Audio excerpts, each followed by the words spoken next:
Hello everyone and welcome. George Neil 10 here. Hope you all are having a good day because today we got a very special event going on with NIKKE. Specifically, the NIKKE and Resident Evil collab. So yeah, honestly, before this collab even dropped, if you were to ask me what a potential collab that I would want to see for NIKKE would have been, honestly, Resident Evil definitely would not be on my radar. That is for definite. I would have honestly went with like a stereotypical answer, like say, I don't know, maybe something like High School DxD or High School of the Dead or some sort of other like more or less like a stereotypical go-to answer when it comes to a collab event.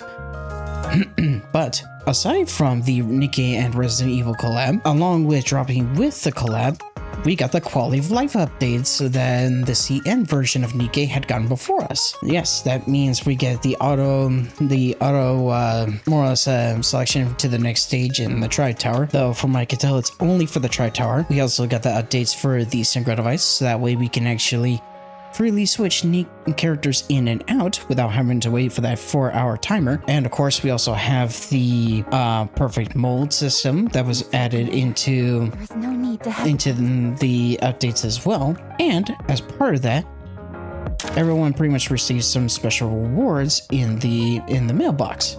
Part of that was this offline event, which was involving Journey to the Millennium City. I believe I saw a little bit about this on some Twitter posts and whatnot, but more or less it was kind of like a special company collaboration, I want to say. But aside from that, kind of similar to the Nier Automata rerun event, we actually got some special recruit vouchers for the Resident Evil collab characters, being the Reborn Evil exclusive recruit vouchers. So cosmetically, they're pretty much identical to the special vouchers that we got for the Nier Automata rerun, and they gave us basically 2 free multis to utilize towards the characters. But aside from that, some of us also received the additional rewards for manufacture towers. As rewards have been added to manufacture towers, the additional rewards for previously cleared stages will be sent via in-game mail. So yeah, these are pieces towards the perfect molds. And as you can see, I got 45 of Elysian, 35 for Mistless and Tetra, and then 30 for Pilgrim / Overspect. And also, as a bonus gift for the increase in the basic amount of slots in the synchro device, I don't know if everyone got the same amount, but I received 20 of the synchro device unlock devices, which I believe is what those, the synchro expansions. So we'll go ahead and claim those. And so yeah, technically I need 5 more of these Elysian Purple mold pieces, and I can get a guaranteed Elysian character. And speaking of molds, as of currently, there was also, well, aside from the quality of life updates, there was also a change to specifically the high quality molds. Because instead of getting high quality mold pieces from the shop, they got replaced with these, the high quality access records. So essentially, these function in a similar manner, where you would get enough, and then you could be able to essentially use these to get the pretty much certain SSR NIKKEs. And of course, there's, like it says here, certain characters are excluded. But as of currently, yeah, I can open like several of the mid-quality molds. For the remaining high-quality molds I have, and especially from whatever in-game modes I can still get high-quality mold pieces from, I can technically open 11 high-quality molds at the moment. For manufacturer molds, yeah, I currently have 2 available for Elysian, and then 1 of each for Missiles and Tetra. And I'm very, very close to being able to open 2 more of the Pilgrim / Overspec molds. I need 4 more pieces. So in the next like set of 3 floors I'll be able to do for Pilgrim / Overspec, I should be able to get enough pieces to be able to open 2 more Pilgrim molds. So that'll be definitely interesting.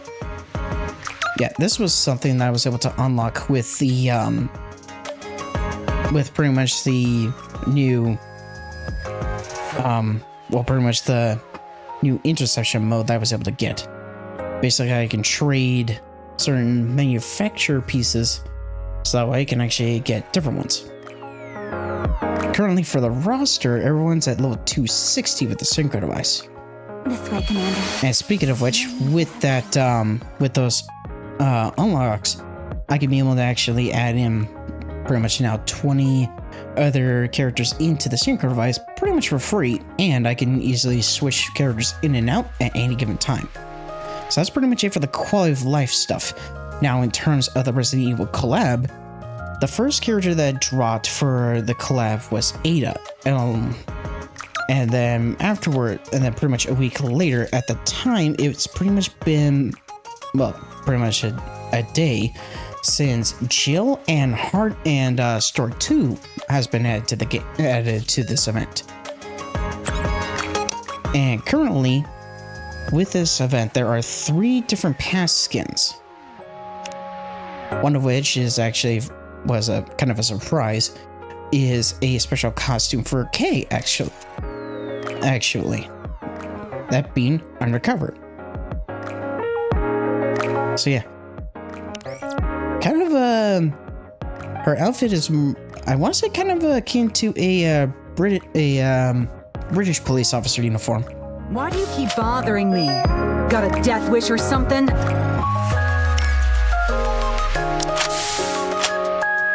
And of course, shooting pose is pretty much the same when it comes to K. So it's definitely a unique design outfit, but probably not one I'm gonna worry about getting. And then with one of the other past skins, we have one for Ada. That being her red dress. Speaking of these characters, I might as well explain kind of a little bit about these characters and also my history with the Resident Evil franchise.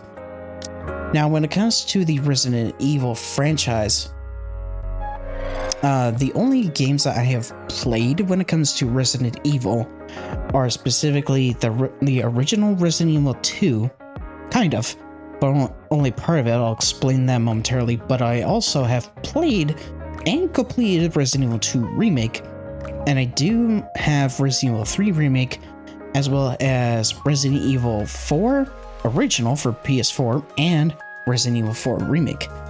Though the fun thing is with Resident Evil 4 and both the RE3 and 4 remakes, I've yet to play any of those games. So yeah, I've been meaning to play them for a while. They've just kind of been sitting in my game backlog that just continues to grow whenever I get new games. But hey, if any of you guys are interested in seeing me potentially go through the Resident Evil franchise, then hey, I'll gladly do so. So hey, maybe potentially leave a comment down below if you want to potentially see a playthrough of me playing through Resident Evil games at some point. Be kind of interesting to find out. So what I meant by only playing part of Resident Evil 2 Original, specifically there's the fact that with the original Resident Evil 2, it was on 2 discs, a Leon disc and a Claire disc. Unfortunately, when I got Resident Evil 2 from a cousin of mine, I only got Leon's disc, so I was only able to actually experience Leon's A scenario, and I couldn't play Claire's A scenario or even Leon's B scenario or Claire's B scenario, because essentially all the scenarios require both discs. But thankfully with Resident Evil 2 Remake, you could play all 4 scenarios with both characters, and you don't have to worry about disc swapping like you would for that game or say other old PS1 games that had multiple discs. Now, when it comes to the characters, with this collab, we have 3 characters in particular, being Ada Wong, Jill Valentine, and Claire Redfield. Now, for the first of the three, we have Jill Valentine. She is technically the one who was introduced in the franchise first.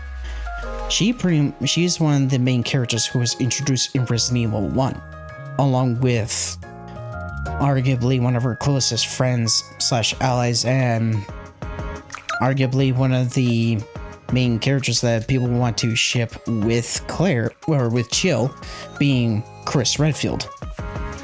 Because in terms of the story, Jill was on the same team with Chris as part of RBD, and of course, here's her description.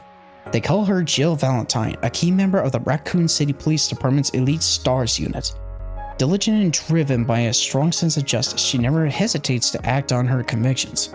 Highly trained in the use of firearms and knives, she is also an expert in explosive disposal. So yeah, she made her first appearance in Resident Evil 1 along with Chris. And then a long-running enemy that both of them dealt with, who was originally an ally, was Albert Wesker. But I'll explain that in a little bit because, well, essentially, Raccoon City is through Resident Evil 1 through 3 and technically Resident Evil 0, which is a prequel. Raccoon City was pretty much the main hub, or the main location rather, where pretty much most of the main like story elements for like the early games occurred. And to describe Raccoon City, it's effectively like a small, I'd say small to medium sized like city, but more or less kind of akin to how the story setup is for Reborn Evil. Some people were disappearing in the woods of the Arclay Mountains just outside of Raccoon City, and coincidentally, it was also near a mansion out in those woods known as the Spencer Mansion. And that's essentially where things basically began because of the organization Umbrella.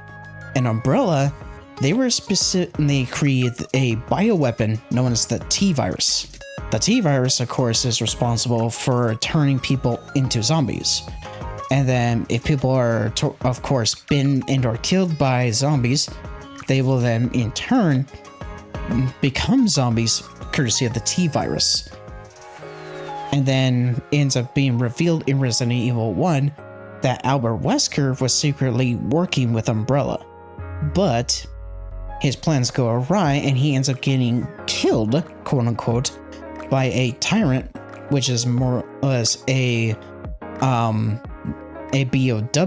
or a bioweapon created by the T-Virus. And then of course everything leads up to the Arclay Mansion being destroyed. However, after the Arclay Mansion was destroyed, the T-Virus ends up being spread into Raccoon City, thus leading to pretty much the events of Resident Evil 2, where Claire and Ada actually make their appearance. Now with Jill, she has 3 costumes with this event, 2 of which are actually from Resident Evil 3.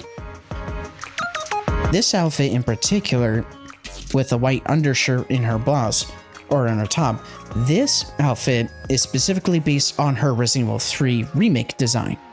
Tell me, who are you fighting for? Yourselves or the survivors? Raccoon City used to be so full of life. Now it's just an undead nightmare. Yeah. And the funny thing is with Raccoon City in particular, by the end of Resident Evil 3, the city ends up being literally wiped off the face of the earth by a nuclear missile, which I believe was actually called by the president, and in terms of the Resident Evil universe. So yeah, not only was Raccoon City literally wiped off the face of the earth, effectively like over 1 million people were essentially erased as a byproduct of that explosion. But of course, a majority of them were pretty much dead by the time that Raccoon City was destroyed. Tell me, who are you fighting for? Yourselves or the survivors?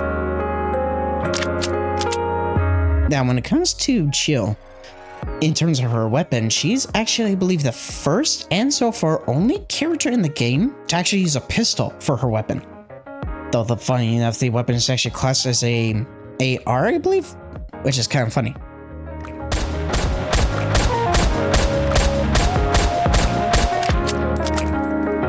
But yeah, currently at the moment, Jill is the only character in the game whose main weapon, outside of cutscenes, is a pistol, specifically a semi-auto pistol.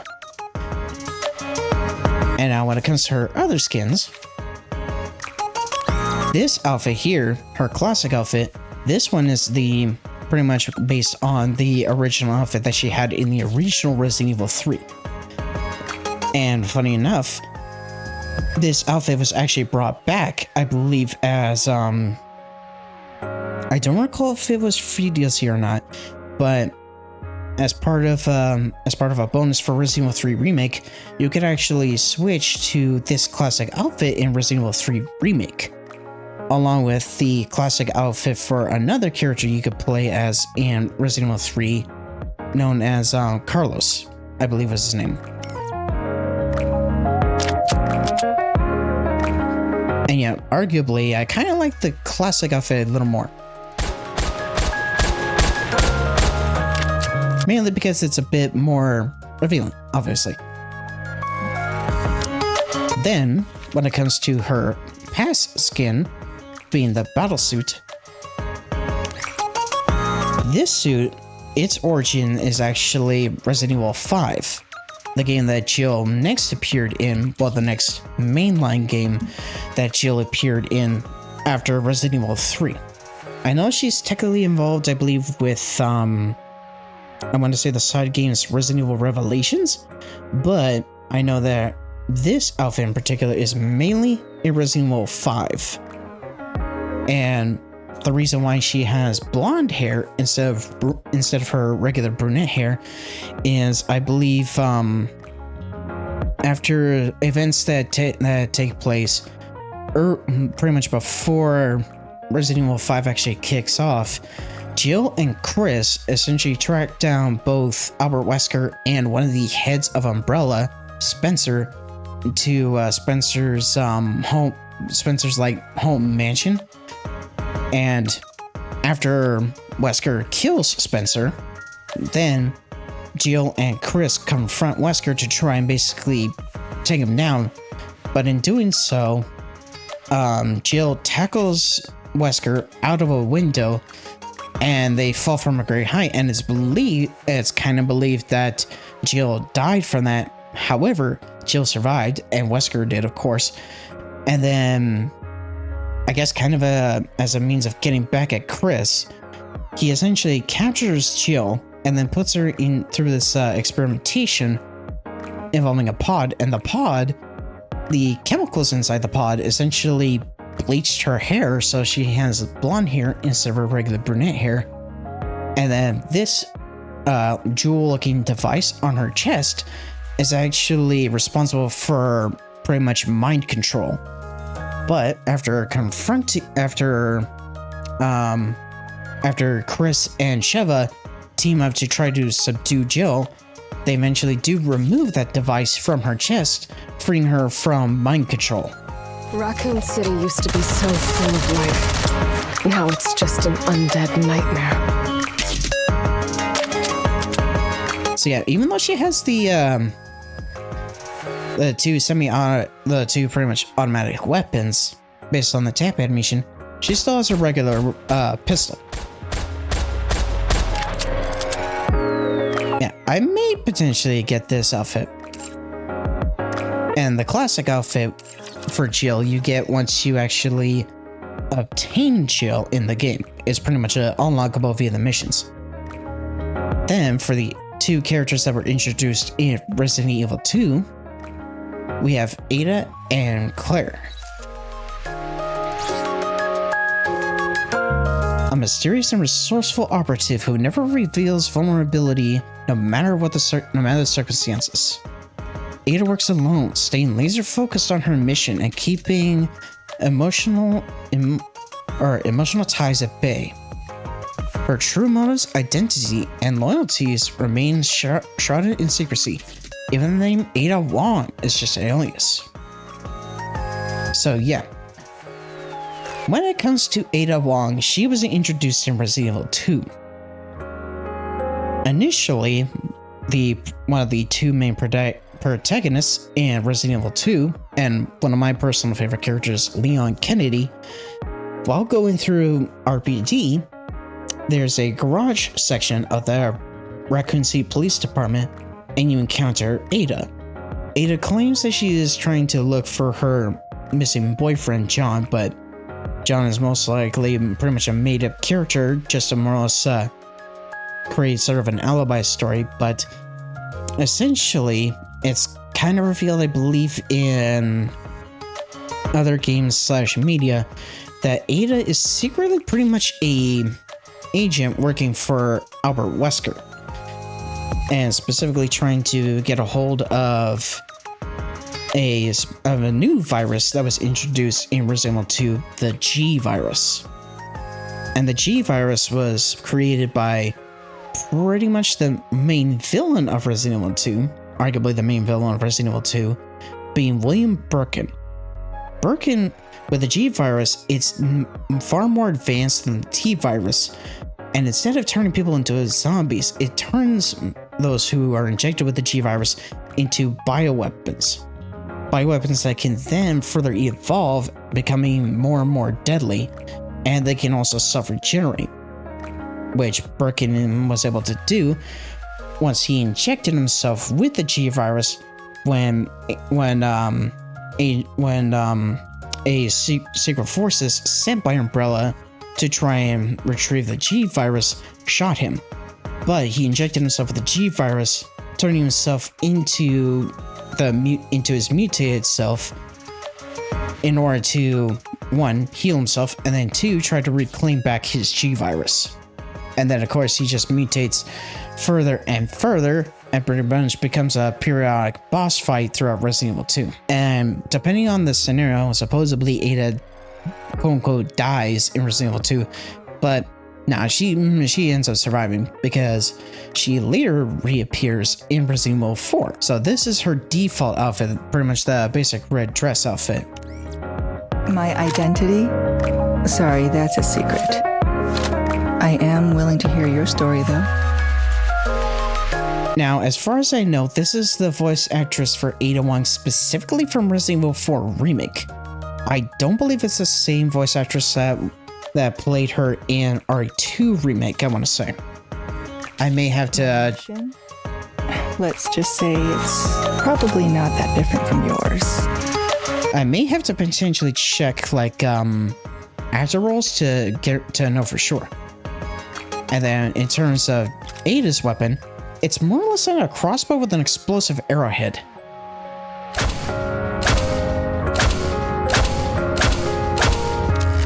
Yeah, and she's pretty much a rocket launcher type. Then with her other outfit, this is the free one that you get for her when you attain her, being separate ways. This outfit in particular is specifically the design that she has in the RE4 Remake's version of Separate Ways, which more or less is a side story of events from her perspective during the storyline of Resident Evil 4. And then we have her past outfit, the dress. My identity? Sorry, that's a secret. I am willing to hear your story though.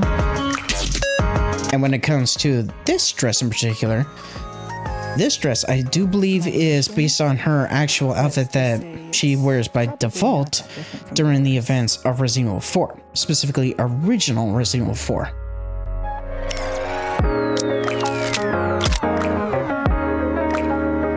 And it's pretty much, I'd say pretty much a traditional, I guess maybe a traditional Chinese dress, I want to say. And then might as well show off what her outfit looks like with the Separate Ways outfit.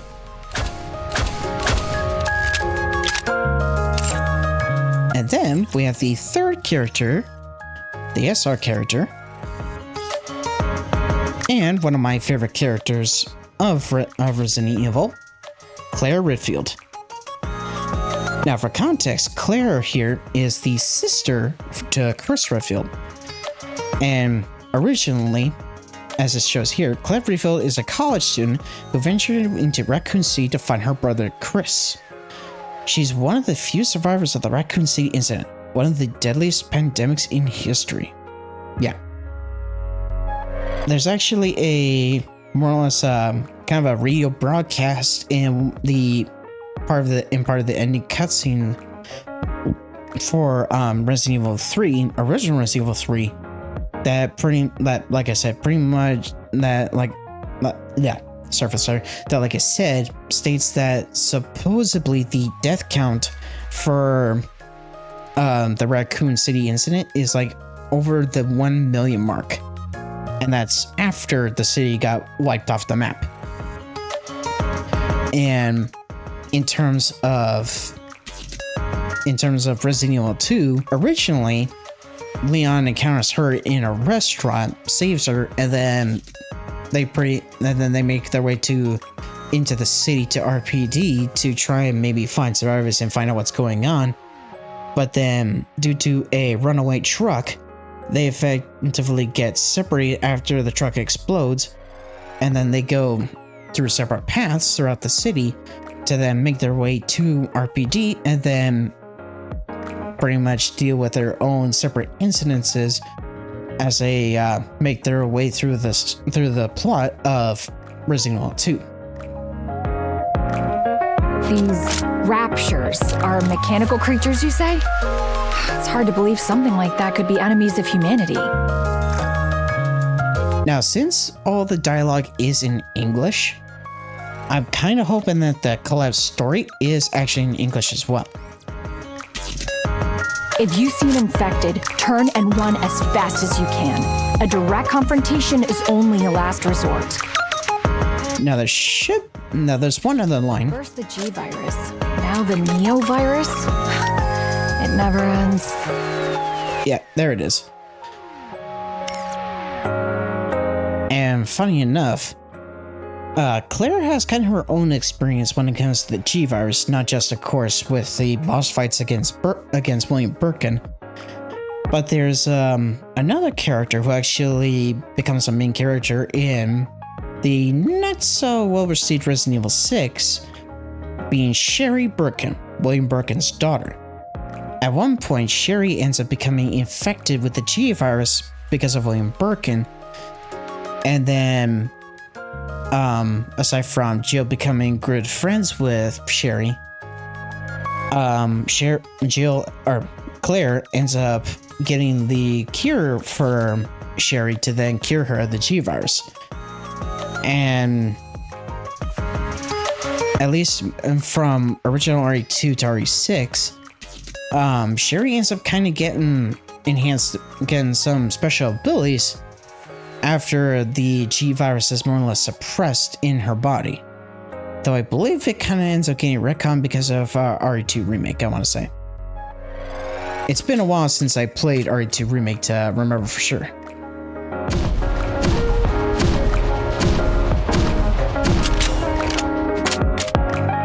And her weapon of choice is a grenade launcher, which is one of her go-to weapons that you can actually use in Resident Evil 2, both remake and original.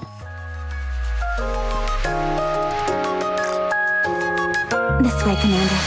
There's no need to hesitate. And then, of course, after the events of RE2, Claire does kind of get involved with a few other events. Though primarily, I want to say, aside from the CG Resident Evil movies, in terms of games, she is mainly involved in the plot of Resident Evil Code Veronica, which is a game I have seen gameplay of, never played. Ironically, same thing with original Resident Evil. Like, with most of the games I have, the main ones I have played are both versions of Resident Evil 2. And that's kind of it. Like, I have both versions of Resident Evil 4, PS4 and remake, but I've yet to play them. And of course, I have the remake of RE3.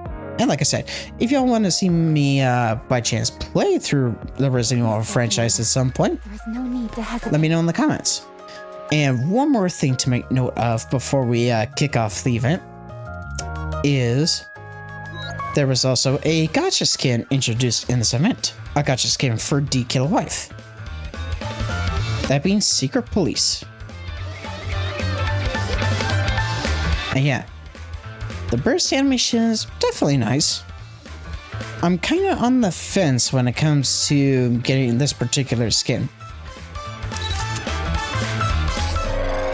I mean, not gonna lie, D-Killer Wife looks really good in this outfit. If the celestial scales of this world can tilt even slightly toward the side of good, I'll do whatever I can for the sake of justice.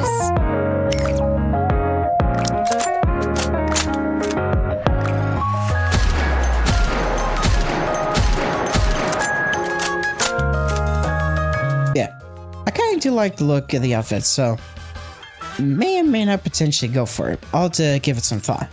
This way, Commander. There's no need to hesitate. And in terms of the banners, currently both Jill's banner. Oh, actually, there was also another nice quality of life update change. You see this little menu tab right here? When you select it, you can actually switch between each of the respective banner types just with a click, or tap if you're playing on mobile.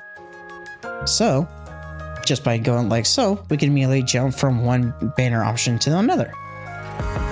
So yeah, as of currently, oh, actually speaking of polls, there is something I do want to bring up. For those who by chance made it to the end of my last NIKKE video, where I went through part 2 of Coins and Rush, you'll have potentially noticed I said these particular words. We're either going to doing polls for potentially either the limited recruits. So yeah, that ended up being pretty much a lie.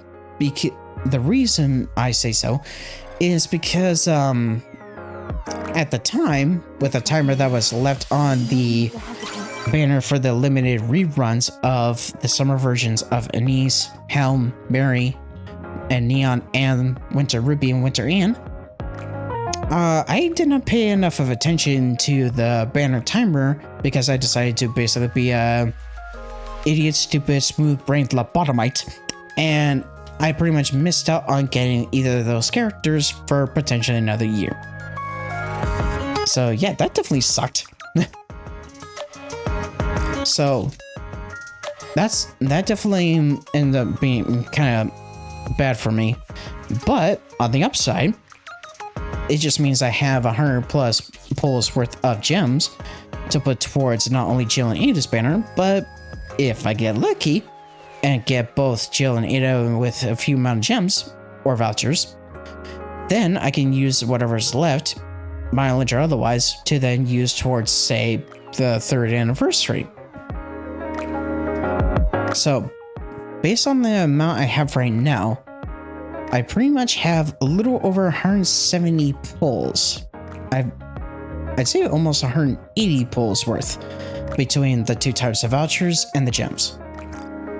This way, Commander. There's no need to hesitate. But yeah, before I do any polls for Jill and Ada, we're gonna go through the event first. I haven't seen anything in terms of the event, so I'm hoping that the event is voiced. But with that, let's kick off Reborn Evo.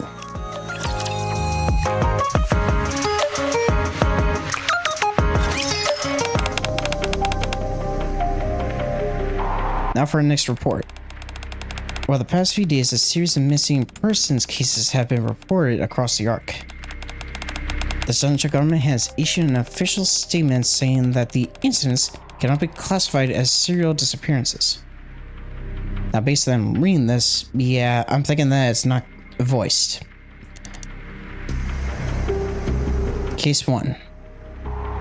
Missing person, Miles Carter. Male, 45, former commander. 103 centimeters, 80 kilograms. lastly leaving his home around 11 p.m. His daughter filed a report with the CPU 2 days after his disappearance. Notable information. Lost his leg during an operation on the surface and has a long history of alcohol abuse. Recently began counseling at the urging of his daughter. Those around him say he had been showing improvement and was 2 months into his sobriety. Counseling? Which counseling center? Confirmation required. Meanwhile, the rapture part discovered at the home of the missing person was said to be debris from a unit destroyed during the recent terrorist attack on the Ark. And the central government has declared that it is unrelated to the current missing persons case. However, some have raised suspicions of a cover-up, fueling ongoing controversy. Case number 4. Missing person, Iris Monroe. This is a unique NPC model. Kind of akin to the NPC model of the guy we were trying to capture in Coins and Rush. Just more or less the female version. Female, 68, former nurse. 154 centimeters tall, 53 kilograms in weight. Last seen around 10 a.m. after leaving to attend a gathering with acquaintances. At around 7 p.m. on the same day, her son filed a report with the CPU. Authorities visited her residence immediately after the report was filed, but it was empty. Preliminary findings at the scene suggest the entire family has gone missing. Case classified as a family disappearance. No information. No signs of forced entry. A rash report was found in the basement. A gathering with acquaintances? Unable to verify details. The rash report was placed on some kind of altar, but for what purpose? Conspiracy theory suggests that the groundwork is being laid for a second Ark terror attack, fueling widespread anxiety amongst the general populace. Case number 8. Missing person, Elsaria 9. Female, 42, psychological counselor. 167 centimeters, 55 kilograms. Exact time of disappearance, unknown. Reported missing to the CPU by her last client. Notable information. Operated at a counseling center. Confirmed to be the same center where Miles Carter underwent counseling. Has a daughter named Deborah. No contact with the daughter as of yet. Also missing? Why did the daughter fail to report her mother's disappearance?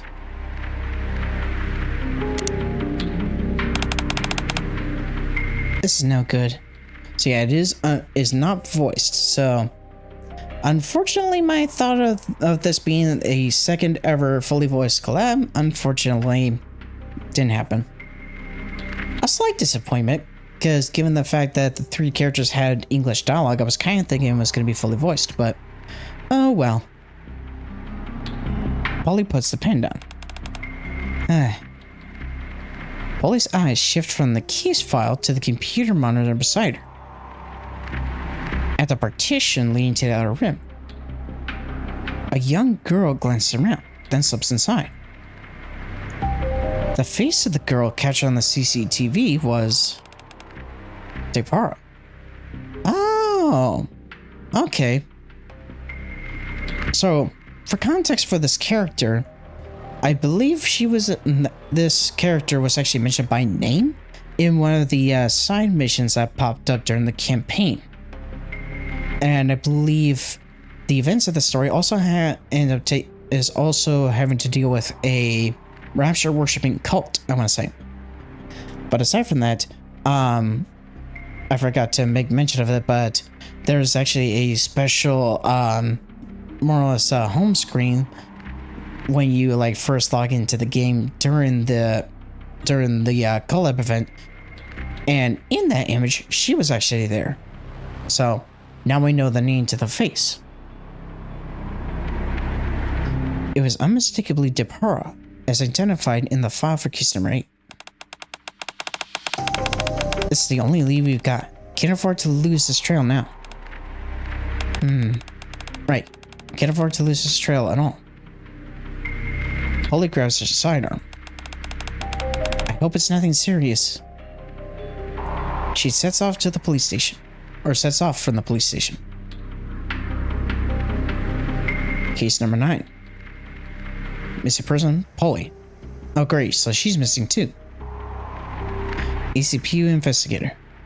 Went missing during the investigation. Confirmation confirmed last seen heading for the outer rim. All signs point to her pursuing Depara alone. Notable information. Confirmed to have visited the counseling center operated by Elseria 9 on the day of her disappearance. The center is currently decommissioned. Entry is not permitted. Recently, a phrase has been reported to be circulating among the staff. Umbrella will pave the way forward for us. No way. I had this... Okay, so for context, there's a... More like Claire mentioned, there's a new bioweapon effectively kind of being evolved with the story of this event being the Neo virus. And basically kind of all I have to go off of is essentially it's kind of like the radioactive material symbol, but with an N in the middle of it. And I guess apparently Umbrella is actually involved in this story, which go figure. Like if you got a bioweapon being involved in the story of a Resident Evil game, most likely Umbrella has some ties to it.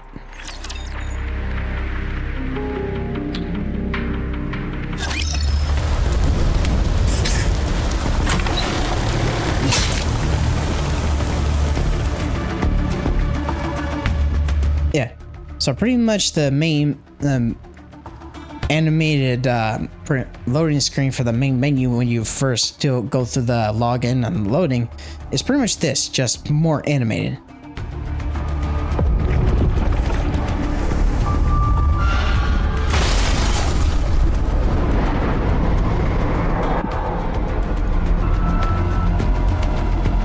Okay, not gonna lie. Got immediate Spencer Mansion vibes with this place. So, okay, so we got 22 lost relics. Evil.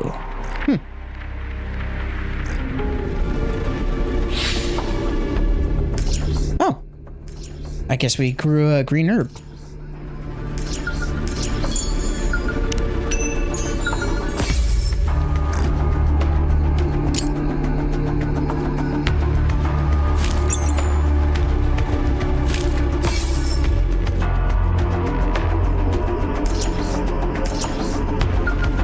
So we got the location for the co-op mode.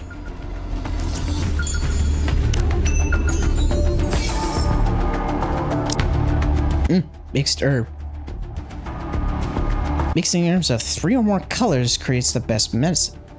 But if that's too much, I recommend combining green and red herbs instead. Flora. Oh, ready to use event shop. Yeah, in terms of context for Resident Evil, pretty much until Resident Evil 4, there was mainly 3 types of herbs.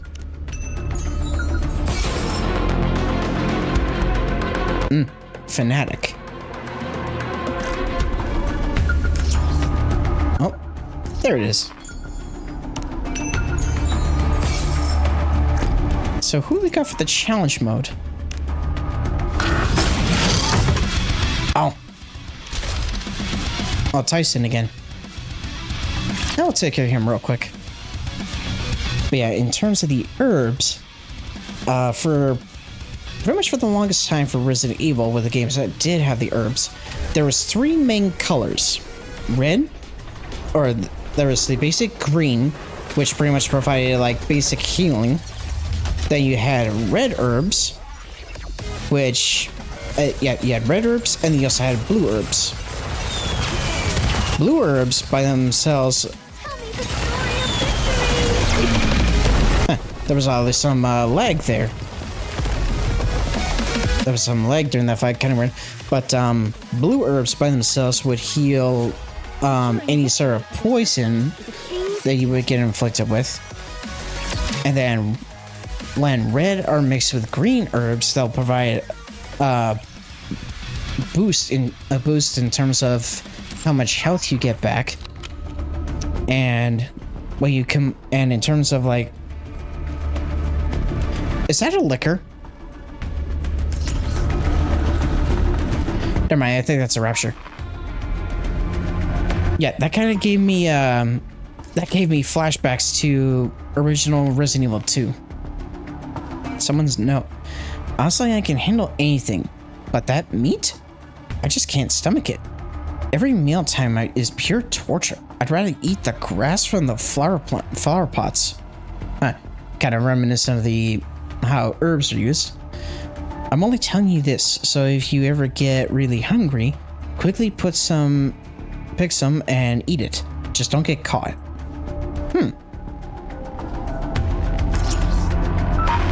So this is the co-op mode.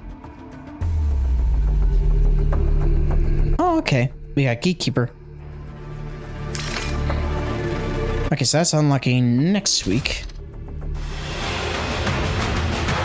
Okay, so I still have some time for finding Gatekeeper here. Yeah, I'll potentially do that off screen. But, in terms of Resident Evil 2 Remake, when you combine, I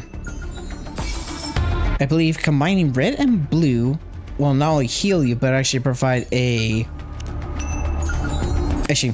and blue, I believe, will cure you of poison and also actually give you a defense buff, so you can actually take more punishment. And then combining red, green, and blue, I believe will pretty much provide all the benefits: healing, poison cure, and of course increased defense for a period of time. So what we got for login rewards? Oh, nice. So in 1, 2, 3, 4, in 6 more days, I will get all the rewards. My name's Claire. Claire Redfield. And you are? Cool. So we have Claire. I will be able to get the copies of her from the shop. As another sense of nostalgia, this is very akin to a PCs you would interact with at certain points in Resident Evil 2. Like, for example, there would be one in the main lobby of the police of RPD that you would use to gain access to some of the other locations inside the police department.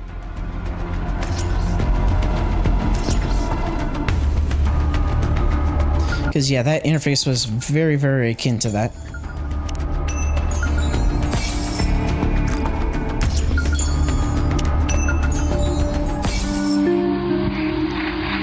Flame.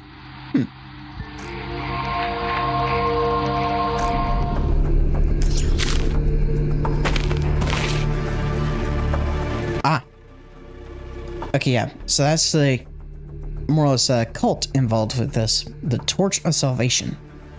Torch of Salvation prayer times. Morning prayer, noon prayer, afternoon prayer, evening prayer, repentance prayer, night prayer. Let us all strive for true salvation. Late arrival or absence from prayers is strictly prohibited. Okay, so what can we get from the item shop? Nice. The entries are herbs.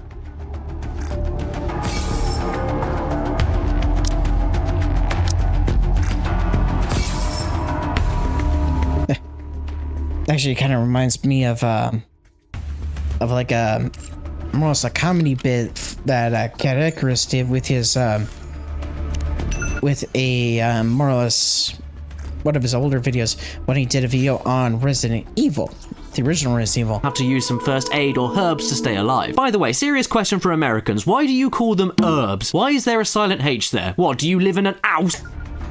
It's like that personally is like one of the funny bits from that video. Aside from the fact that he more or less kind of talks about one of the sillier characters when it comes to Resident Evil, that being Barry Burton.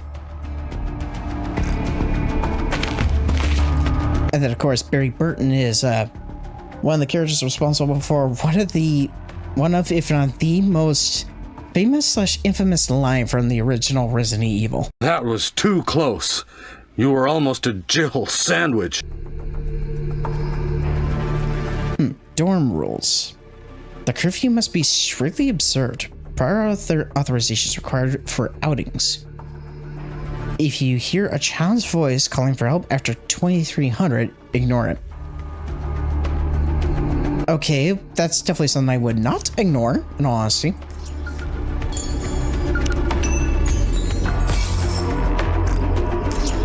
Okay, 6 more.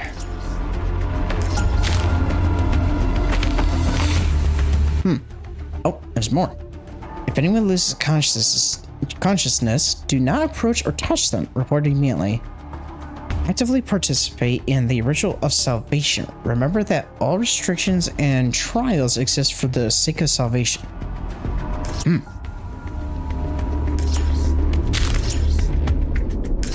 Huh. Kind of figured there'd be a lost rock there, but nope. Apparently not. Okay. I think the rest of them are going to be here.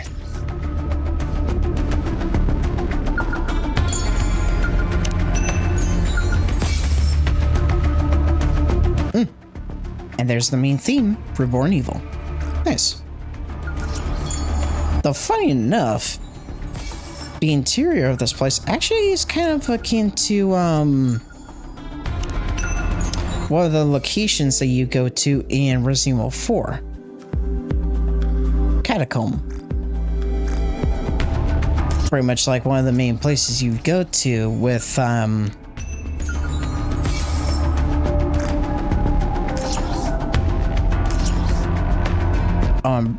Ashley to kind of protect her / rescue her, because she does end up getting kind of trapped at one point.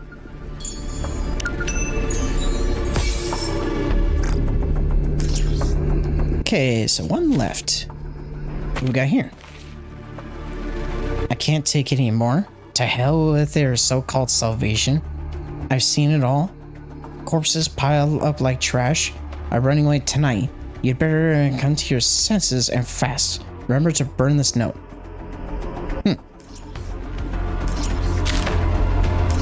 Huh. Think we could play Moonlight Sonata on this?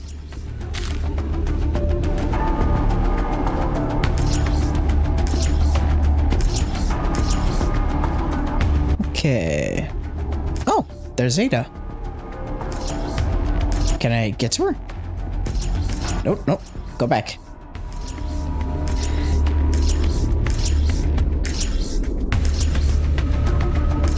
Huh. Okay, so I can reach her, but I can't interact with her. Aha. I see the last one. I just need to make my way to it.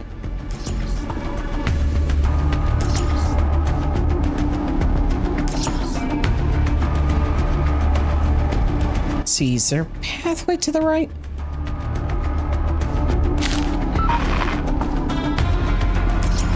Nope. Oh, nothing of note over here. Oh, back downstairs.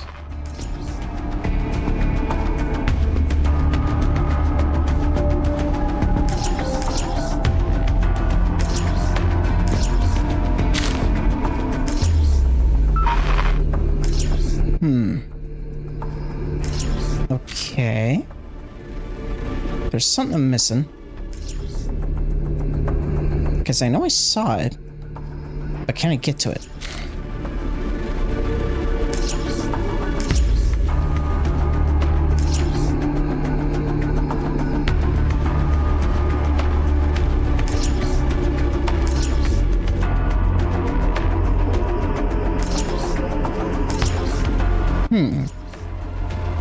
Like there's a staircase.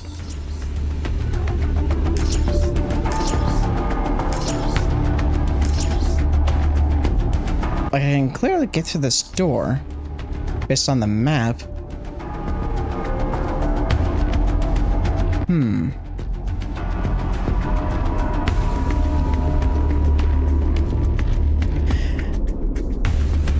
Oh, I think I get it. I think I get it. The pathway leads to story 2. That explains it.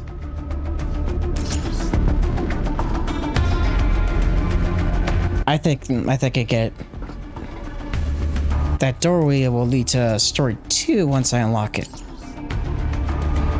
So, in that case, we'll go to story 1. But just before we start it, let's see about claiming some stuff here.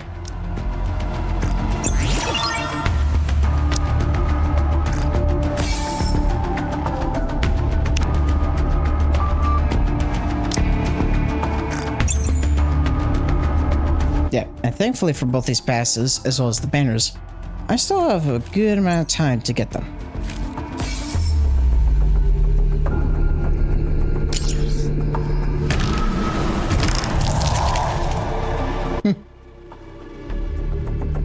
That's a pretty cool image. Okay, so who we got for reward boosters?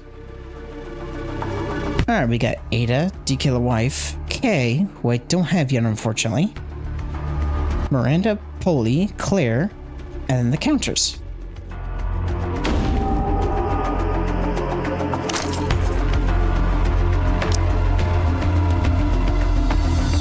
Alright, so let's put in... Let's go, Commander. We'll put in Rappy. We'll put in Claire. Is this your way of asking me out? And then... Wherever you go, I'll always be with you. Yeah, I'll put in D-Kill Wife. Go. Gonna need a burst 2. I guess we'll bring... Yeah, we'll bring Anise. My turn? I suppose I'll have to finish this up. Still need another 10 points. So I can get the full 100. Guess I'll bring Miranda. Go, Miranda, go! That way I at least get the full 100. And with D-Kill Wife and Rappy boosted, should be fine.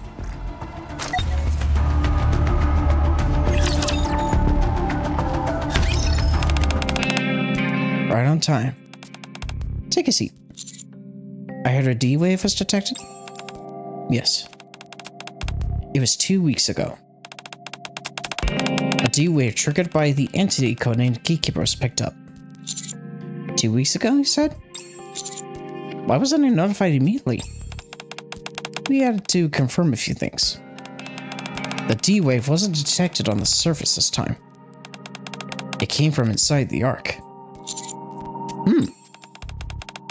We're presently picking up D-Wave signals from a mansion located in the Outer Rim.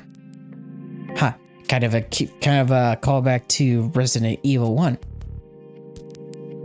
Being a mansion located in the outskirts of Raccoon City. If we move too hastily, there's a risk of the D-Wave being exposed to external parties. This could reignite tensions with the Outer Rim. Especially since the dust has only just settled from the last Outer Rim incident. So this probably takes place, I guess, in terms of the timeline, I guess this technically would be taking place shortly after the events of chapter 22 through 24. As such, the central government has decided to handle this case with extreme caution. Which brings me to my point. Have you ever heard of the Torch of Salvation? The Torch of Salvation? I've heard it before, when I was working with a case helping that girl, Depara, search for her mother. That same side mission popped up during chapter Which one was specifically? I think it was specifically chapter 23? Yeah, I think specifically chapter 3. The side mission, I believe, popped up shortly after we had our rematch with Nihilister. Aren't they the cult that worships Raptures as gods? It seems you're well informed. Take a look at this. Anderson hands me a document. The document reads, "Human life falls into oblivion, throwing the world into turmoil. New life has been created, a cruel distortion of all things sacred. Merciless judges descend from the skies. Do not resist with thy feeble human strength. The end is nigh, God. Guide these foolish mortals to their reckoning."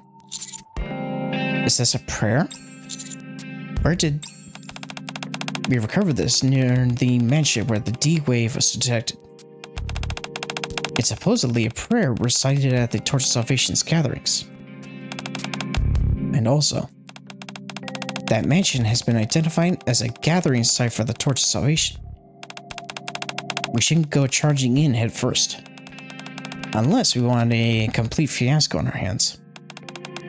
The most reliable method is to infiltrate their ranks by posing as a believer. That's why we spent the past 2 weeks gathering all available intel on the Torch of Salvation. Intel that will be used to help you infiltrate undercover. What? Your task is simple. Memorize the materials we've compiled. Disguise yourself as a believer of the Torch of Salvation. Then, enter the mansion and investigate the situation regarding the D-Wave. While you're there, resolve any related incidents you encounter. Do you want me to go undercover? I've heard a lot about your infiltration skills. Word is, you've used that skill to close the book on several major cases. We're counting on you to put those skills to good use once more. Just so you know, the Counters won't be accompanying you on this mission. Moving around the Outer Rim with such prominent individuals poses too great a risk. Instead, we've arranged a separate support group. Return to the commander's room. You'll meet them there. They'll brief you on the remaining mission details. Deputy Chief, are you saying? That'll be all. I have a very important meeting to attend. Well then, I look forward to hearing good news from you. Yeah, most likely he's referring to the medical treatment that he's periodically been doing with that whole life support system that he has, which was actually revealed to us pretty much near the tail end of chapter 24. One sec! I need you to take point for a moment!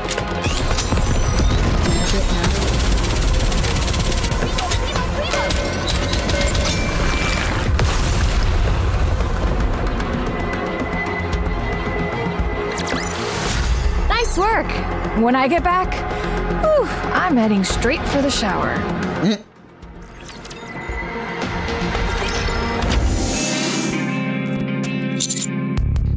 He said to meet them back at the commander's room, but... it's awfully quiet in here. Guess I'll just sit and wait. I sink into the couch, and everything Anderson just told me comes floating back. The D-Wave, the Outer Rim, the mansion, and the Torch of Salvation. Never thought I'd hear that name again. A memory of something I saw on the surface hits me abruptly. A small altar in the middle of a clearing and a blade of unknown purpose. People lying around as if they were asleep. Each of them holding a rapture part in their hands. I realize I've been entrusted with a mission far greater than I anticipated. My mind is racing. Maybe a splash of water would help clear my head.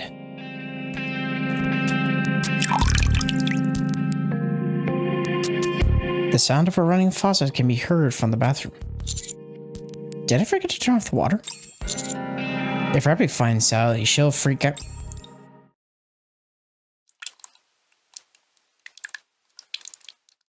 It's not water, is it? Huh? My nose burns. I glance at the mirror and see blood flowing. Just like the people I saw near on the altar back then.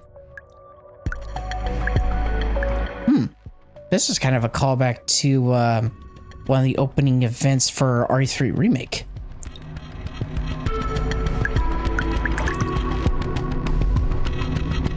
Blood fills the sink. Oh, well, there's Kay. Aren't you being a bit dramatic? I thought you'd be used to this by now.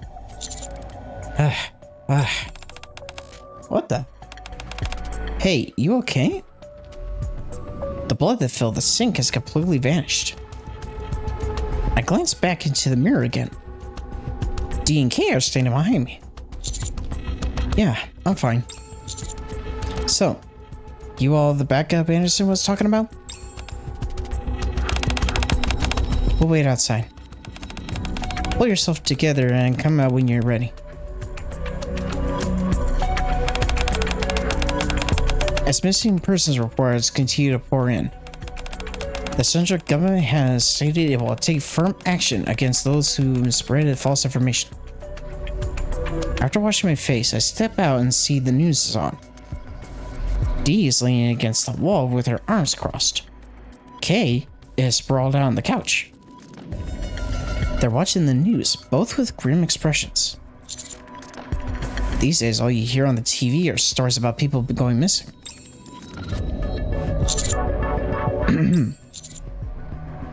I was told to get the mission details directly from both of you. Read that first. We'll talk later. Dee tosses a stack of documents onto the table, then glances back at the news broadcast.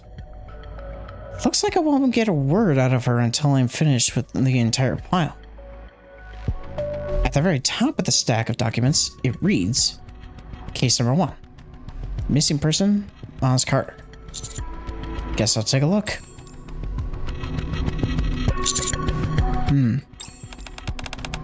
You're a fast reader. Now, tell me, what exactly is happening in the Ark? As the question hangs in the air, my eyes remain fixed on the last page of the document. Case number 9. Missing person, Poli. The central government is trying to keep it hush-hush. But as you've just seen, there's been a string of disappearances inside the Ark. The missing persons are of all different ages, genders, and backgrounds. One of them is even a NIKKE. At first glance, there doesn't seem to be any obvious link between them. Kay slides a document toward me. Case number 8. Missing person, Asarian 9. Notable information. Has a daughter named Depara. According to central government records, Depara's mother, Asarian 9, was involved with a cult called the Torch of Salvation. So I poked around the counseling center she ran. It turns out every single missing person is somehow connected to that place. So that tells me that the counseling center was a front for the cult. For example, this guy, Miles Carter. Turns out he was going there for counseling. Iris Monroe used to work there as a nurse.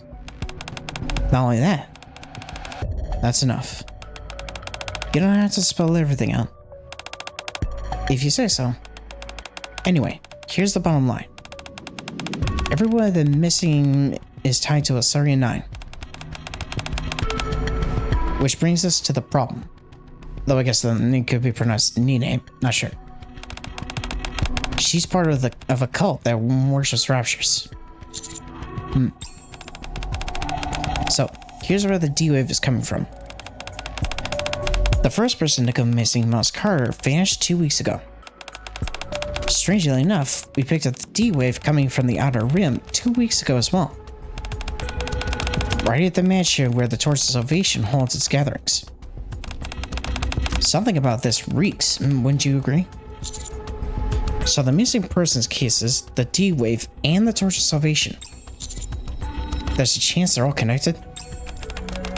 That's right. This mission is a lot more complex than the last. You've got to figure out why the D-Wave is being detected from the mansion. Get to the bottom of how it ties to the disappearances. Verify the identities of all the missing. And on top of everything else, rescue them if possible. Naturally, if we uncover anything else from felonious from the Torch of Salvation while we're at it, we'll have to decide whether or not to eliminate them. Simple enough? So the Torch of Salvation's our target this time around, huh? That's what we were told. As usual, you and D will handle infiltration. Just pose as a married couple who have been brainwashed by the cult and attend one of their gatherings. And well, you be going. I'll go solo again this time. I've got a bad feeling about something. Someone wants to look into it first. Alright. Now that you've been briefed on the mission,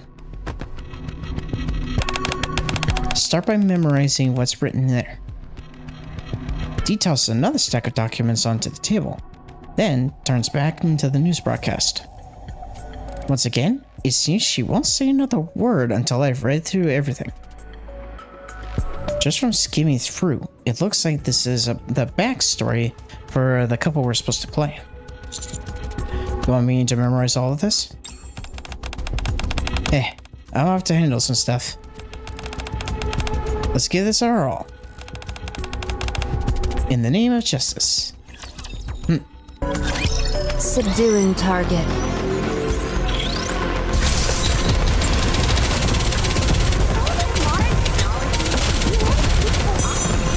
I've got to reload! Cover me! Target down.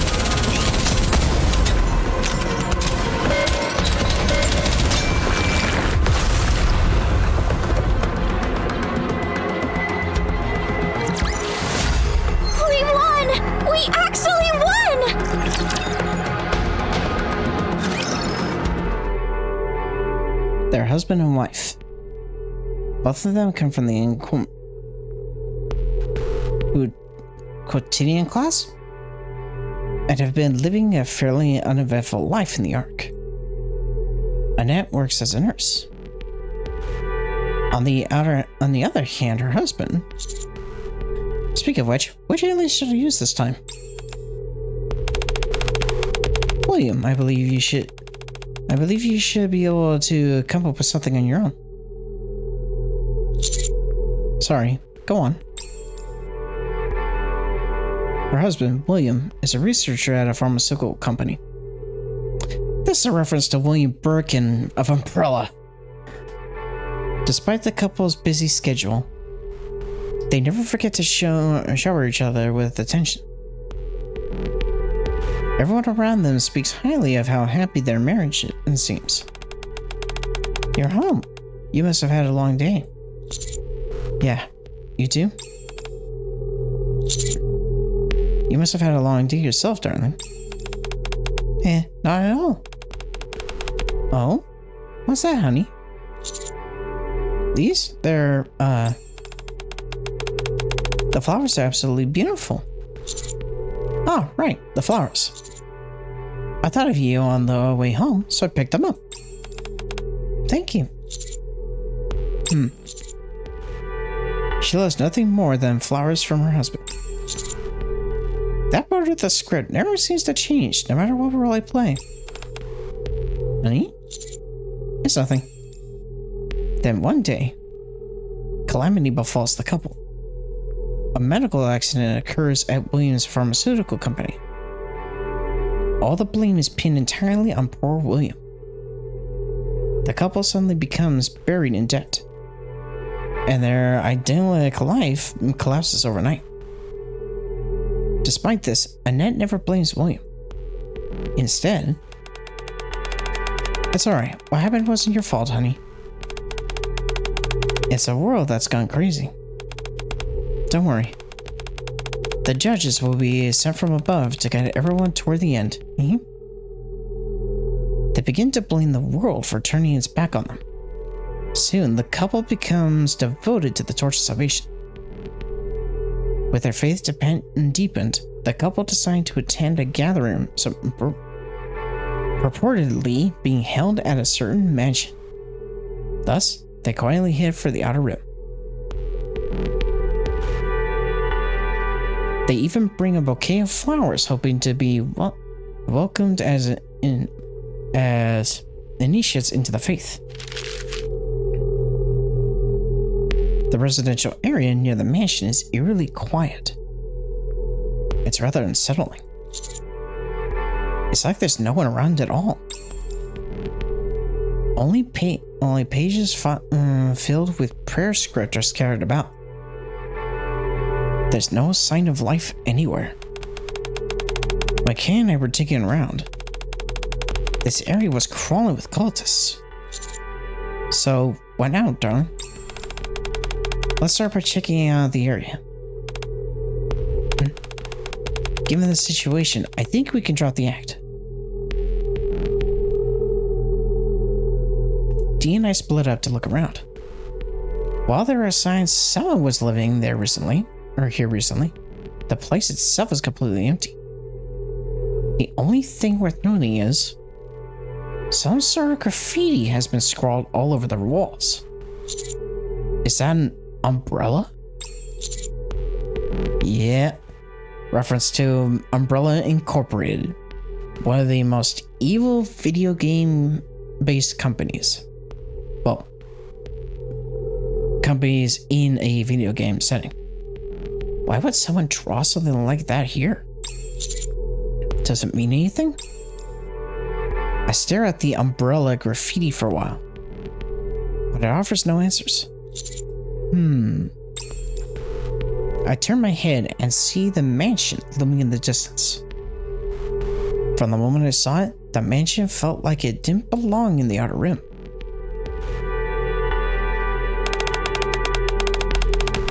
What's a perfectly intact mansion like this doing in the Outer Rim, you ask? Beats me. A strange rumor has been spreading in the Outer Rim. Locals warn others not to go near the mansion. Stay far away from the mansion unless you want misfortune to come your way. Maybe that's why it's still so intact. This place gives me the creeps. Maybe I should head to where Dee is. I'm pretty sure I saw her heading that way earlier. Dee, you here?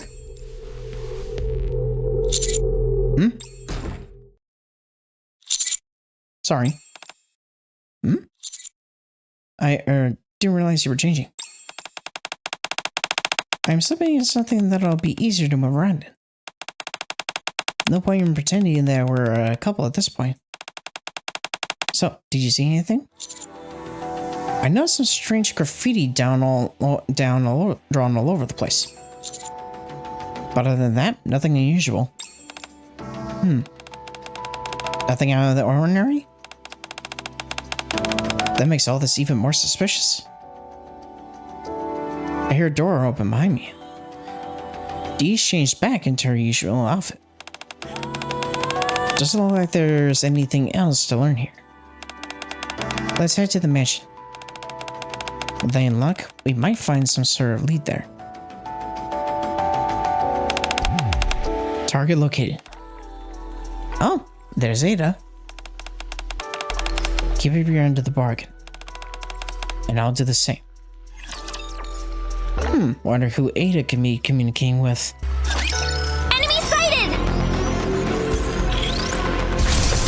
Target down.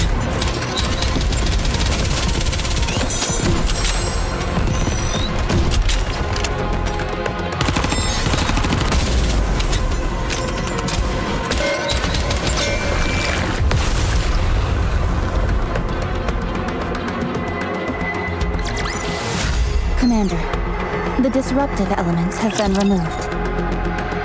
May we continue our date now? The mansion is heavily guarded. There's no way to sneak in. The only way we can get inside without causing a scene is by reciting this prayer to prove we are believers. Memorize all this from the top to bottom. And don't even think about a complaint. I spent the whole night memorizing everything just as Dee told me. Unfortunately, I never got to use what I memorized. Contrary to what Dee told me previously, getting into the mansion ended up being extremely easy. Especially since there wasn't even any security.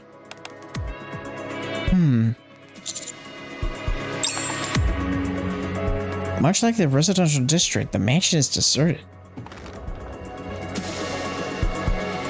Aside from ominous creaking of the floorboards under my feet, absolutely nothing else could be heard. Looks like this place is empty too. Kay and I scoped out the mansion's surroundings only 2 days ago. What the heck happened between then and now? Did they catch wind of us snooping around? Hey, Dee? But if that was so... Dee? It seems what I'm saying now is getting through... It seems what I'm saying now is not getting through to Dee. I leave Dee to her thoughts and start surveying the lobby. In the center of the lobby, I step carefully past a shattered chandelier and spot a half-destroyed statue of a goddess. Not quite your ordinary house, that's for sure. The moment I approach the creepy statue, I notice a long trail of red stains stretching down the hallway. Dee, you might want to see this. The trail of blood leads straight into the dining room. What a mess. You could say that again. The dining room is in complete disarray, with rotten food scattered everywhere. Yet, the foul stench lingering in the air was not coming from spoiled food. It was coming from somewhere else instead. I'll go check it out on my own. No, let's go together. The blood trail winds past the dining table, stopping at a shelf in the corner. And at the end of the trail, there's a corpse. The body has been horribly mangled. The blood hasn't even dried yet. It's clear this just happened. What in the world is going on here? Suddenly, I feel something cold pressing on my back. Lower your weapon. It's best you don't do anything foolish. That is, if you want to keep him alive. Identify yourself. FBI. But I suppose you wouldn't know what that is. Sorry, but who I am is classified. Here's a friendly tip though. Stop asking questions and get out of here while you still can. Yeah. That's kind of akin to Everyone ready? Leon and Ada's little reunion in Resident Evil 4. I've got to reload. Cover me. Reloading.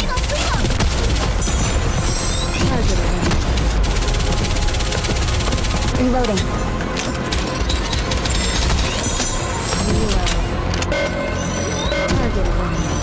And if I remember correctly, Ada used the whole FBI bit as our cover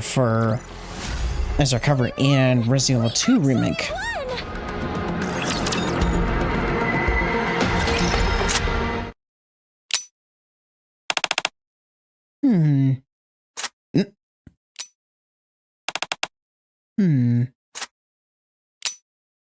What is Query trying to do?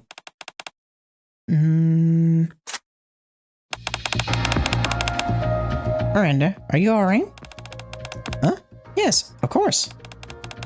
I was just doing my usual firearms check. At this hour? The workday's over. The CPU works for our citizens around the clock. How was that? Did it sound cool? Not really. I don't think that's something you should be saying in this situation. Is that so? Cherish a gun like you would a loved one. What about that? This doesn't quite fit the situation either. Oh, really? Then, darn, this isn't good. I'm officially out of excuses. Hang on. You're not planning on waiting until I'm off duty and then heading to the Outer Rim, are you? I think yes. The boss already told us. Silence. There's no way HQ is ever going to authorize an investigation. We've been told to stand by for now. Are you still investigating it, aren't you, Query? Well... Query quickly shows the file folder she's carrying. The document she was reading is labeled Case Number 9. Yep. I can't sit by and do nothing. I'm sorry, but I had to head out to the Outer Rim and find Poli. Why would it be defying orders? Fine by me. I've gotten used to filling out disciplinary reports. 10 pages. I mean, 6 pages. No, 3 pages. I can fill that out in my sleep. I think we'd be in for more than just disciplinary report. Or just a disciplinary report. Ooh, even better. Then I won't have to write one at all. Now, what I'm saying is... Besides, Poli would have done the same for us. Curry turns to the whiteboard placed in the corner of the police station. Her vision is too blurry to make out what's written on it. Yeah. Can we get Query a pair of glasses for crying out loud? But the photo of Poli, pinned at the center of the board, stood out perfectly clear to her. Alright, I'm off. Miranda. Yes? I'm coming with you. So what's our first course of action? Are you asking me?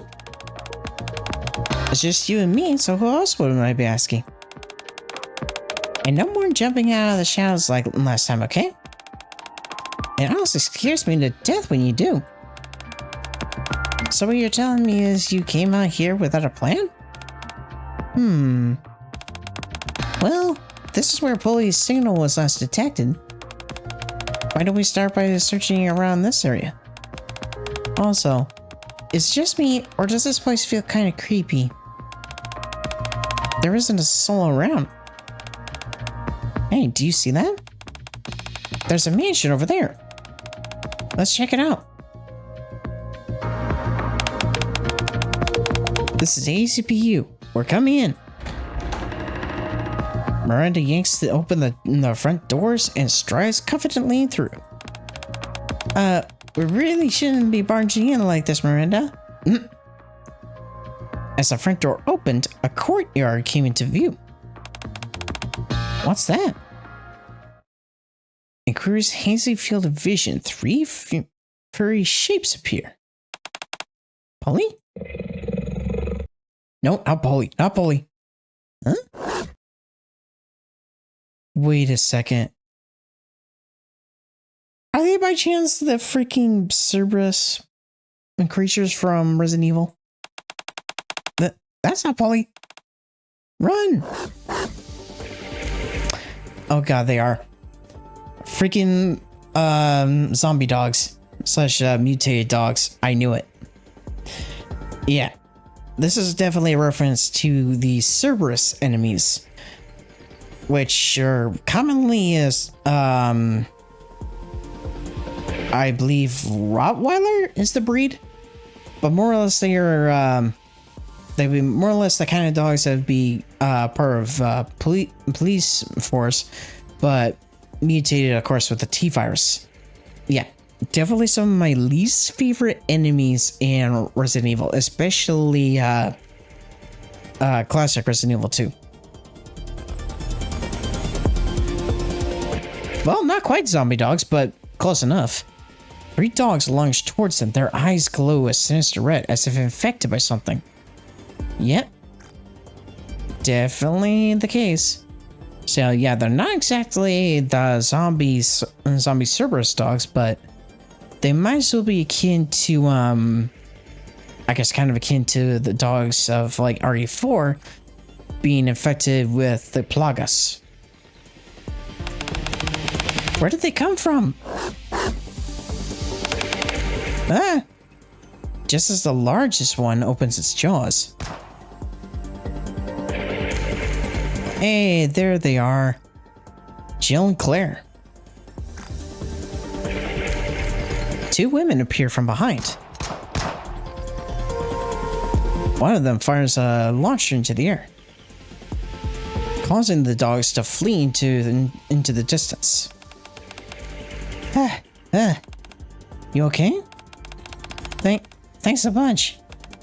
But who are you? I should be asking you the same thing.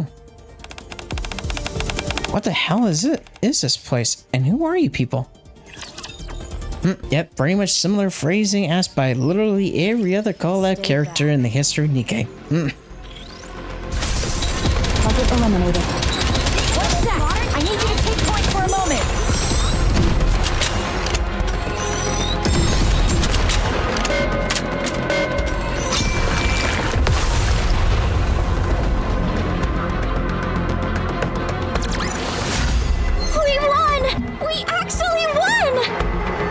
Alright, so at this point, the minigame is unlocked.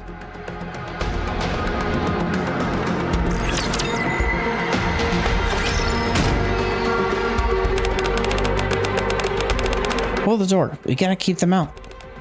Oh, okay.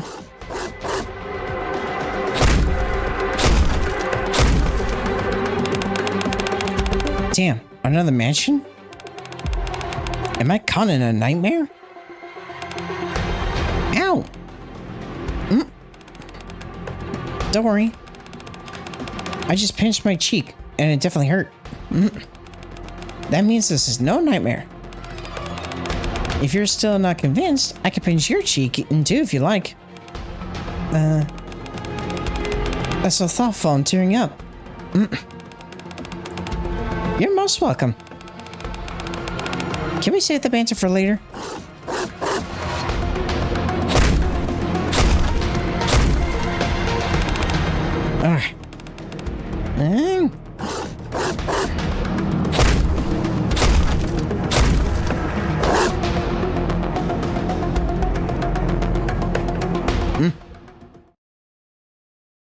The violently shaking door finally stops. Phew. I think they're all gone now. I thought the gunfire scared them off, but they brought friends instead. If we'd arrived any later, things could have been a disaster. Yeah, that was too close for comfort. Anyway, now that things have calmed down, let's get some proper introductions going. I'm Claire Redfield. I'm Query from the ACPU. Thanks for your help. And this here is... I'm Miranda, also with the ACPU. The ACPU? That's right. We're the police, safeguarding the citizens safely. That's what the ACPU does. So you're both police officers? Then, have you heard of a man called Chris? He's my brother. He works for the Raccoon City Police Department. I haven't been able to reach him, so I've been looking for him. The Raccoon City Police Department? I'm not sure. I'm not too sure. Have you heard of that query? No, this is my first time hearing about this department. Same goes for this man, Chris. I see. It's a pity. Yeah, I'm pretty sure Jill would know where Chris is. Because, well, in terms of RE2 original, and I believe also RE2 remake, if I'm remembering correctly based on documents, Jill technically finds, or not Jill, Claire finds a note left behind by Chris pretty much implying that he's investigating like Umbrella related activities in the East, which kind of ties into, I want to say, Code Veronica and also RE5. And I believe Jill technically would know where Chris is, but based on the information. Ahem. I guess that leaves my introduction. Yeah. And you are? Name's Jill. Jill Valentine. Claire and Jill. Got it. Can I ask how exactly you two ended up here? Well, I realize how crazy this probably sounds, but I'm curious about that myself. Oh? I was in a chopper getting evacuated from Raccoon City. Yep, that pretty much ties into RE3. When everything went blurry. Next thing I knew, I was here. Huh? You too?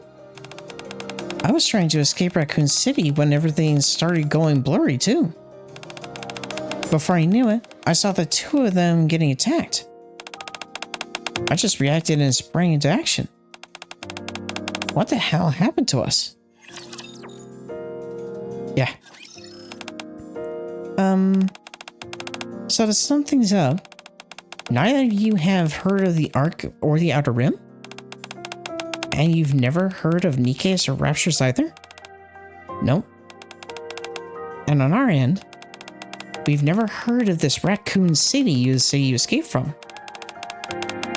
And it's the first time we've heard of stars the unit Jill belongs to.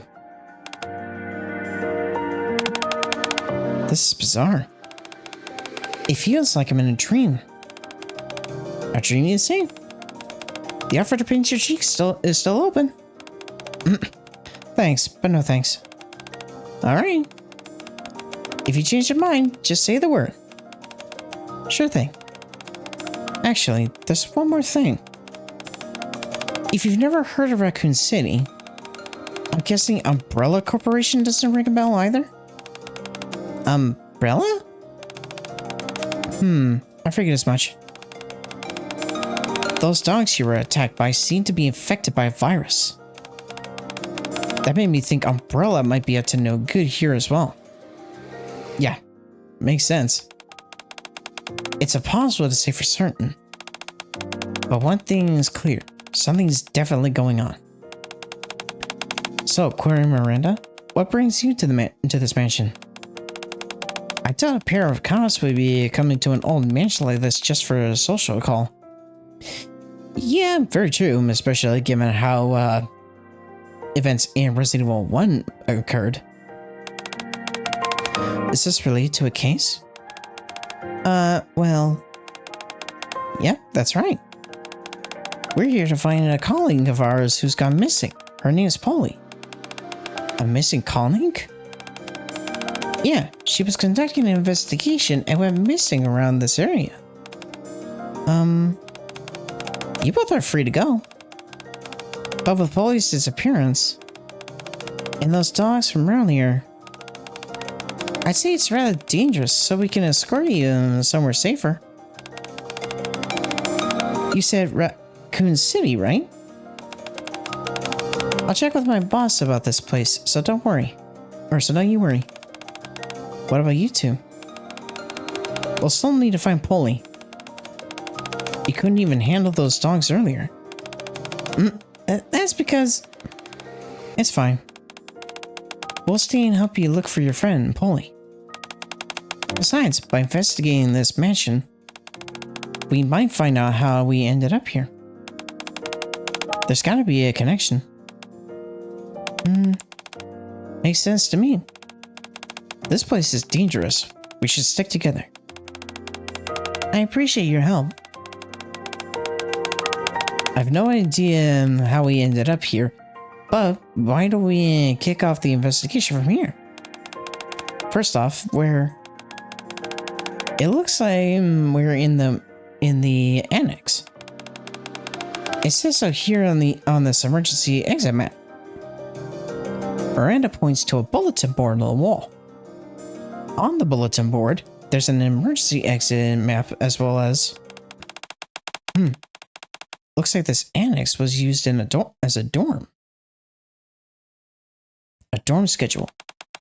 Oh, we read that same schedule earlier. What kind of screwed up rule is that? What do they mean by ignore any child you hear calling for help? A list of dorm rules and regulations. And isn't this a notstand with an umbrella-shaped logo was posted up. Informed consent form for a clinical trial. Yep. Umbrella has their dirty mitts involved with this story for sure. Yeah. Subduing target. It's like Umbrella is one of those evil organizations that refuses to die.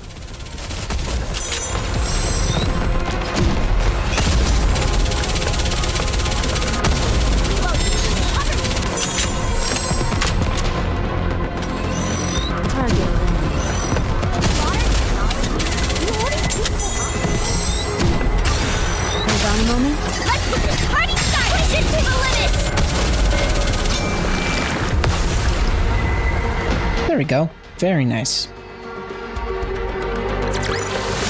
Nice work. When I get back, I'm heading straight for the shower. Okay, I'm gonna take a brief little pause for a moment and then I'll be right back. After these messages, we'll be right back. Alright, I'm back. So, we're pretty much halfway done with story 1, so now let's see about what's happening next. I will protect the commander.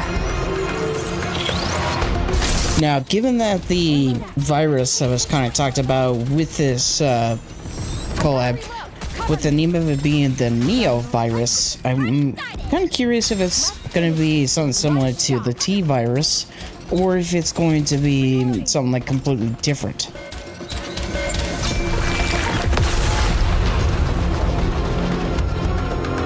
Because so far, the Neo virus has not been dropped in the story by name, or in any sort of mention as of yet. While I appreciate the free advice, the fact you're telling me to stop asking questions and leave tells me you know something about what's going on here. Who knows? What do you think? I feel a gun barrel pressed against the back of my neck. Whether you know or not, I just hope you're on our side. Sure, I'm on your side. As long as you turn around and walk out of this mansion without a fuss. So, what's it going to be? I stare at the corpse. The upper half has been savagely torn apart. No gun or blade could have caused that. Which means something other than this woman was responsible. Something like a savage beast, maybe a wolf of some kind. Or something like that rapture I just saw climbing through the window. Wait, rapture? Am I the only one who saw that? Don't even think of distracting me with strange comments. Gunfire? This way. Ooh. As if on cue, D grabs me by the collar.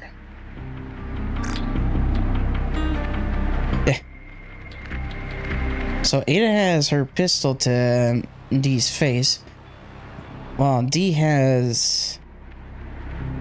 I'm trying to tell what that is. I'm guessing that's supposed to be her axe, potentially, but hard to tell from this image.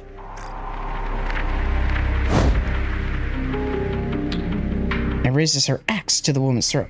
Okay, yeah, so it is her axe. It just doesn't look... I think what we're seeing is like the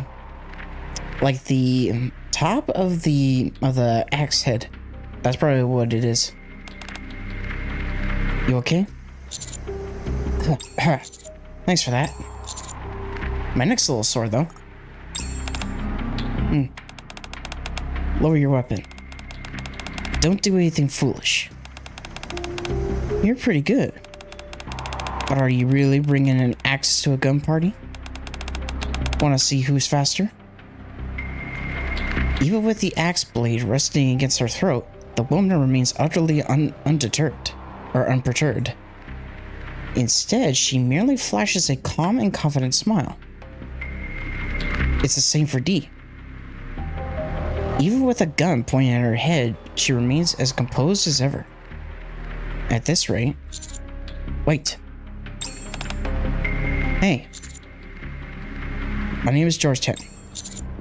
I'm here to investigate a missing persons case. I have reason to believe that Torch of Salvation might be involved. A missing persons case? What about it? I don't know why you're here. But we could be after the same thing here. Maybe we can... Glass shatters as something bursts through the window. On one rasher leg is the upper body of a mass-produced NIKKE. Fused to some thing. What the hell is that?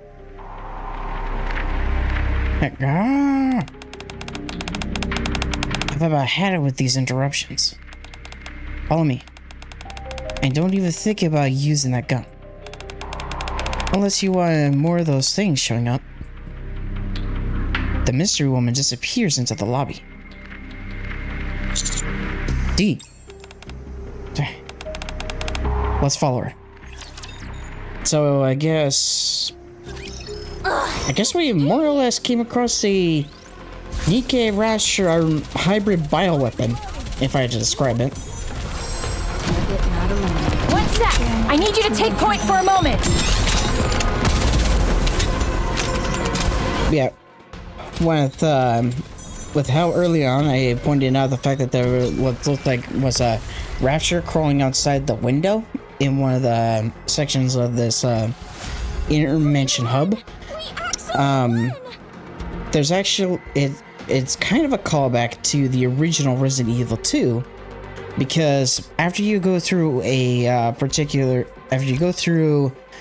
a section that is to the left of the main lobby of RPD, you go through kind of like another little like lobby room, and then as you like go around this wall to a doorway, as you approach the doorway to then go down a hallway, a licker in through the shadows, it actually crawls just outside the window. That rapture that was crawling outside the windows in part of the little hub area pretty much triggered that sort of memory in my mind. It's like, it's one of those things that is very, very memorable when it comes to OG Resident Evil 2.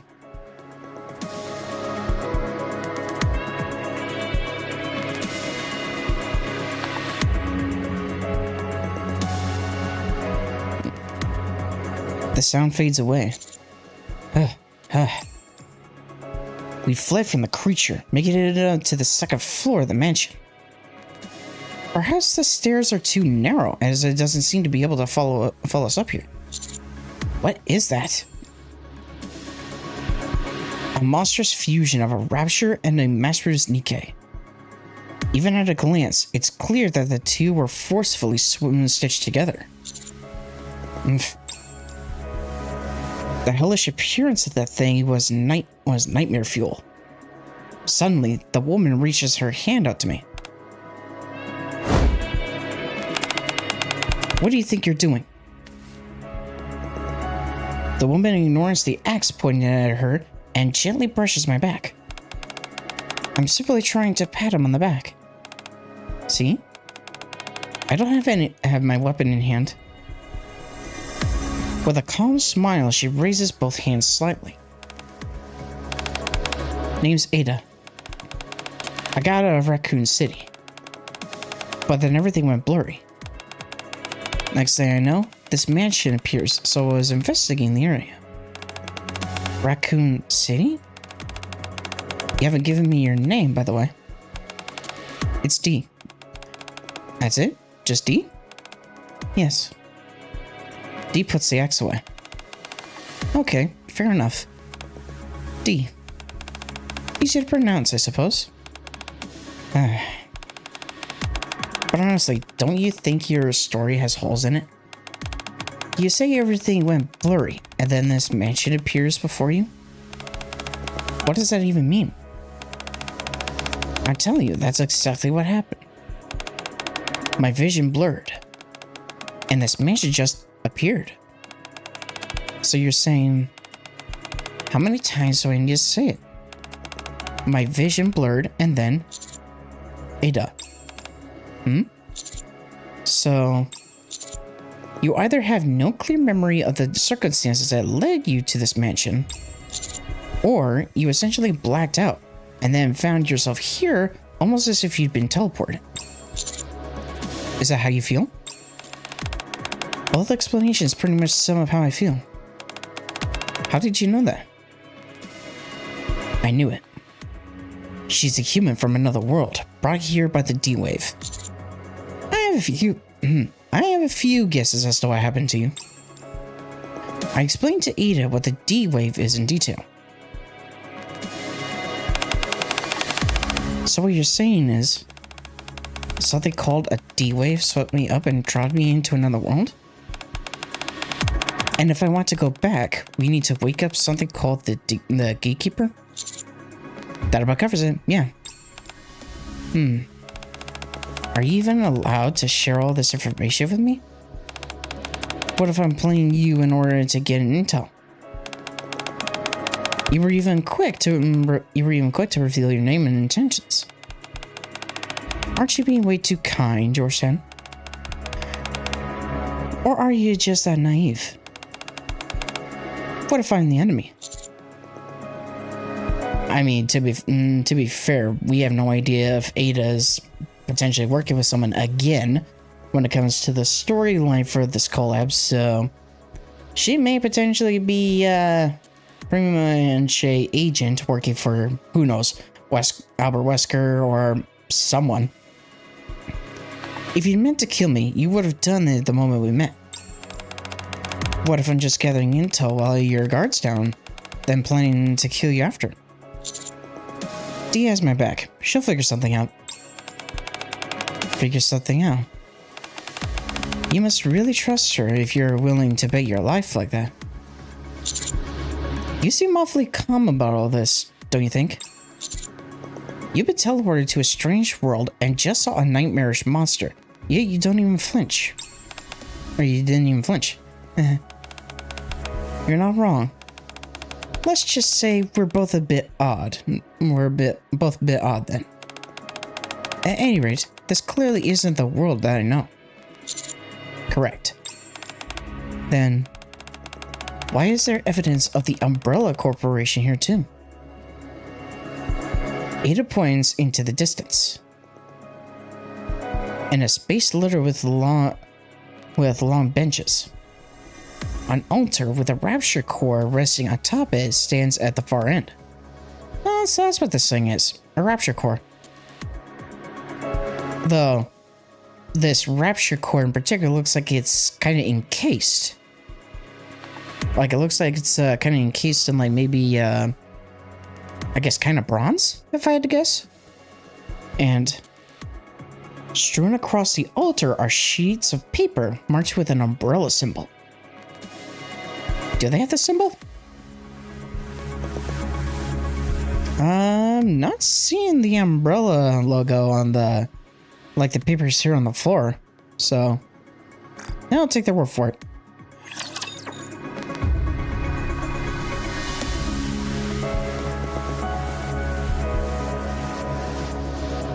Because they make mentions of the umbrella logo, but yet they haven't actually shown the logo itself at any given point in any of the imagery.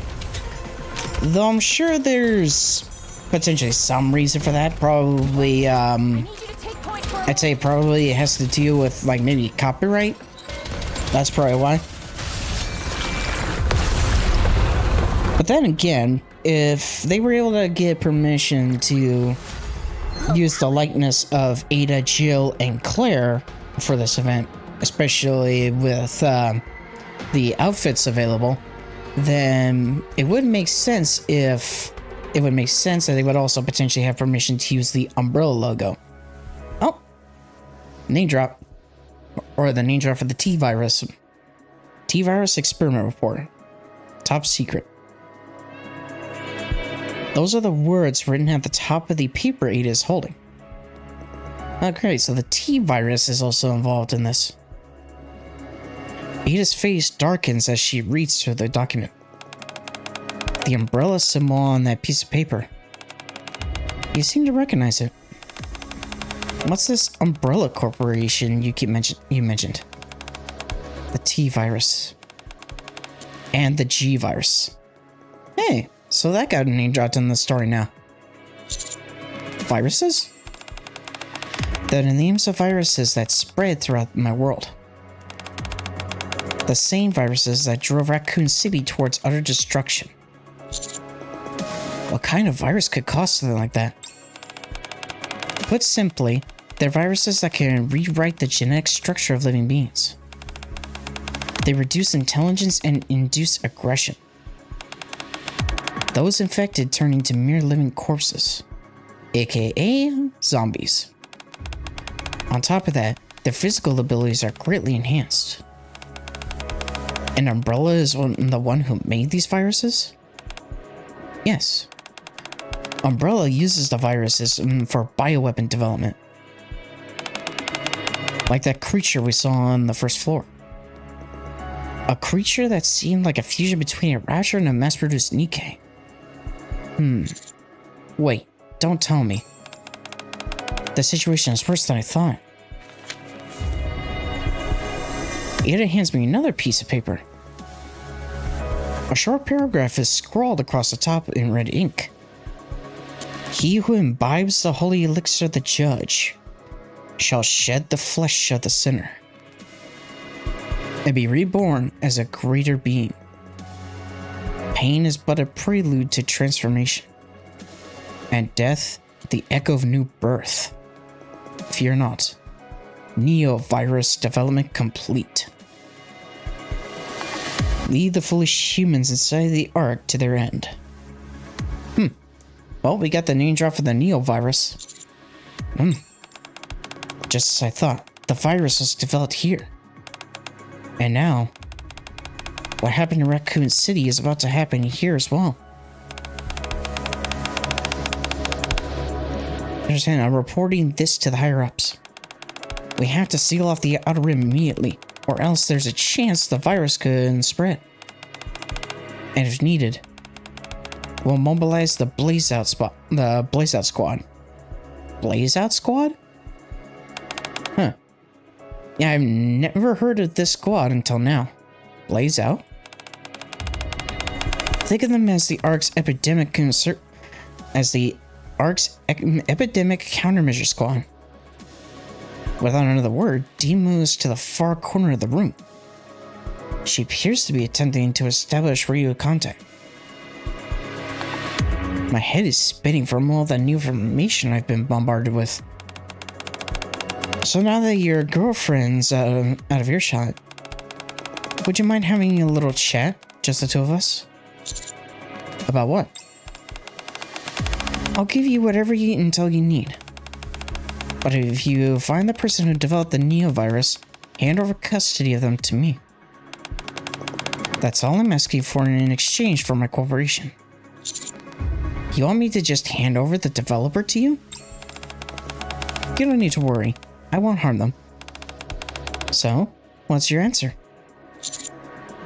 That info better be worth something. I'll take that as a yes. Ada reaches into her coat and pulls out an old, worn notebook. What's that? Some quality reading material you should check out.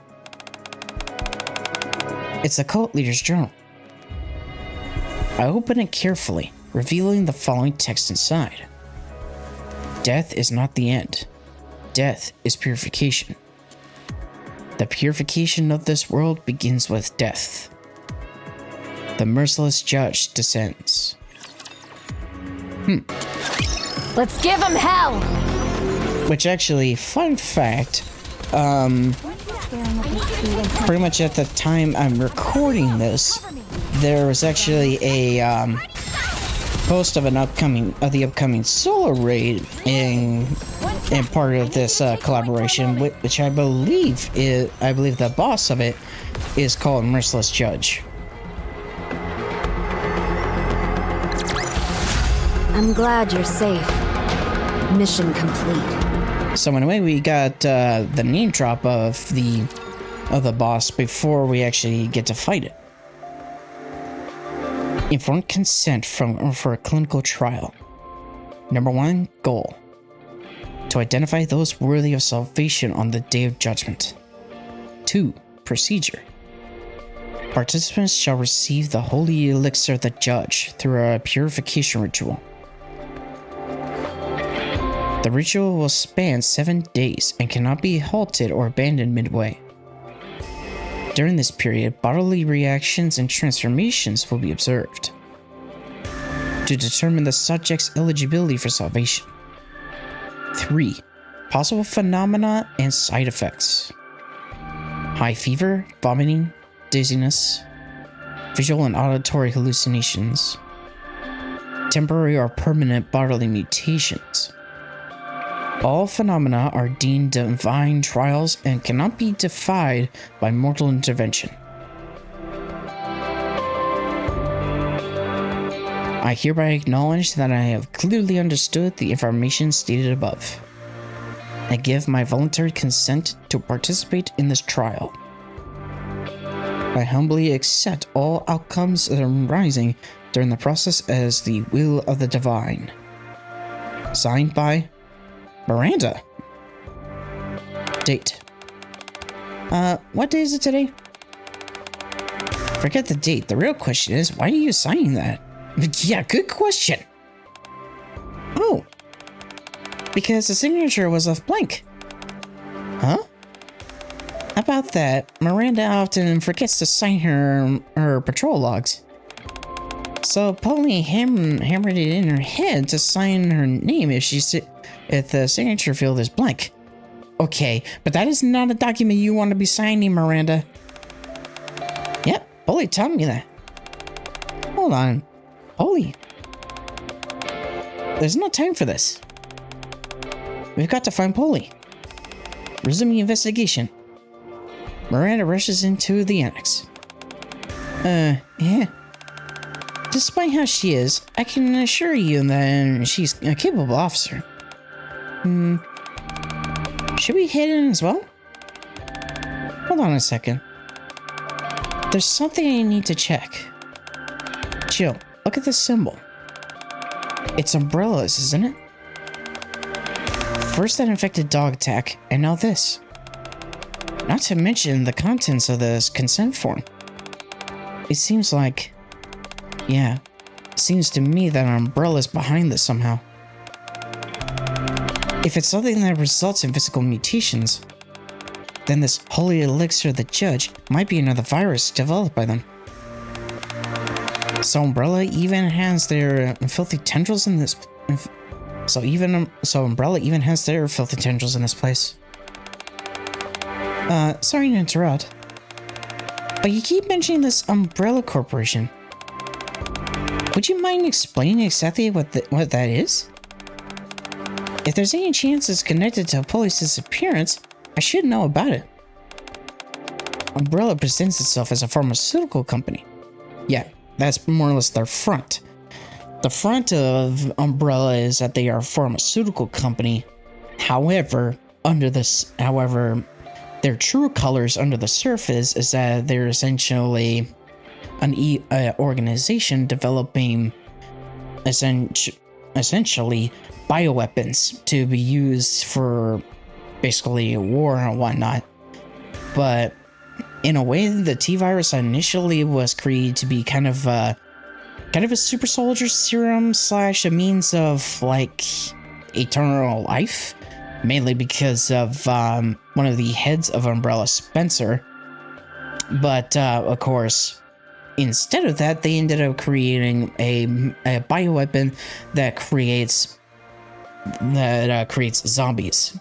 Thus, of course, leading to the Raccoon City incident, along with many other incidences afterwards that involved not only the T-virus, but pretty much any other bioweapon product created by Umbrella.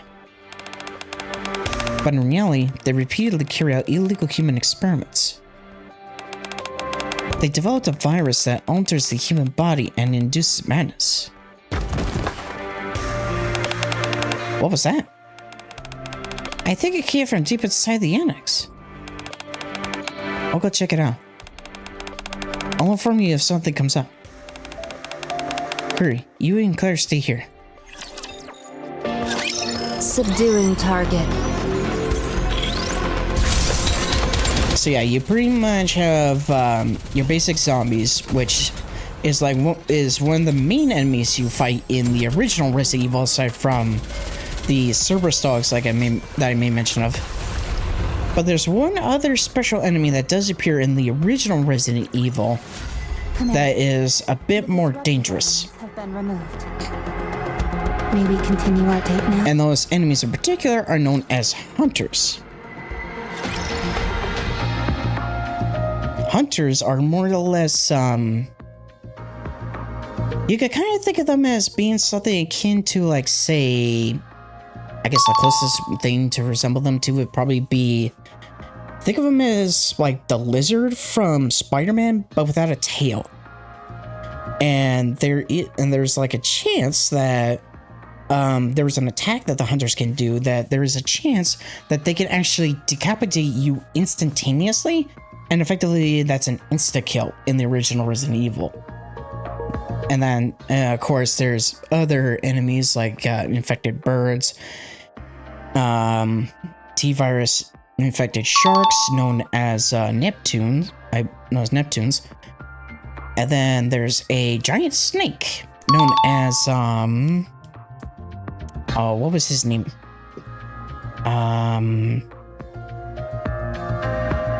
Bring fur on the snake's name, but there's more or less a giant snake that you fight in RE1, both original and remake. I want to say his name.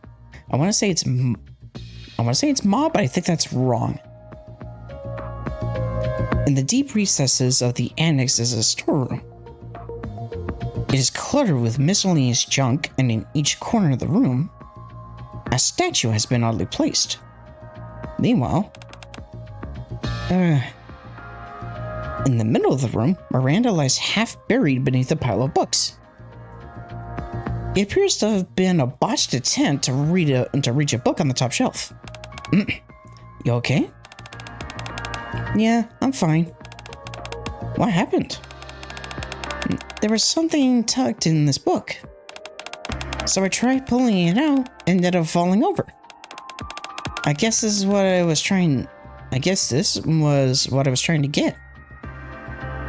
Miranda hands Jill a worn-out note. The note reads, "The prophet greets the judge. The merciless judge punishes the sinner. The sinner kneels beneath the false goddess. And the false goddess stares down the prophet in silence. The deceitful gaze invites ruin. Only the true gaze shall open the path." It's like some kind of riddle. Where did you say you found this? Hold on, you see that, Jill? There's a lever beneath the statue. I'll try pulling it. Wait, it could be a trap. Miranda pulls the lever beneath the statue of the goddess of victory toward the left. The statue turns and faces the statue to its left. Whoa! The statue moved. This lever must control the statue somehow. Hold on a minute. A statue of the goddess of victory. A statue of a hooded disciple. A statue of a menacing rapture. And a statue of an ordinary man and woman. Each statue had a lever beneath it. All these statues can be rotated. Pretty much akin to a classic Resident Evil puzzle. Maybe the direction of the statues are facing is connected to this riddle you found? Yeah, it would make sense. It's kind of akin to, it's almost kind of akin to the riddle that was used for the chess piece plugs in RE2. Though not so much RE2 original, but RE2 remake. With RE2 original, you just had to gather the plugs and then you can get access to the sewer. You just had to more or less worry about getting them. With RE2 remake, they actually changed it up to where you actually have to solve a particular riddle that is different, that can be different between scenarios A and B. And once you solve the riddle and put the plugs in the correct spots, then you open up the door to proceed.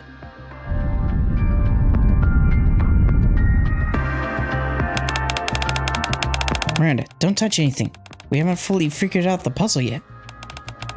I didn't move an inch. It moved on its own. I meant the ceiling. The ceiling?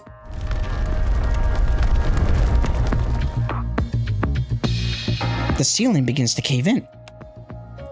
Uh-oh. The deceitful gaze invites ruin. The statue of the goddess faces the statue of the ordinary man and woman. Did we trigger a trap by turning the statue the wrong way? Miranda, quick. Pull the lever the other way. Turn it to face the discipled statue. Got it. Miranda pulls the lever of the statue of the goddess of victory to the right. The goddess statue rotates to face the statue on its right. As the goddess looks upon the disciple statue, the ceiling halts its descent. We almost ended up being sandwiches. There it is. They actually did. They actually made a reference to that legendary line. That legit puts a smile on my face. The fact that they made a callback to one of the most famous / infamous lines in the original Resident Evil. Very funny.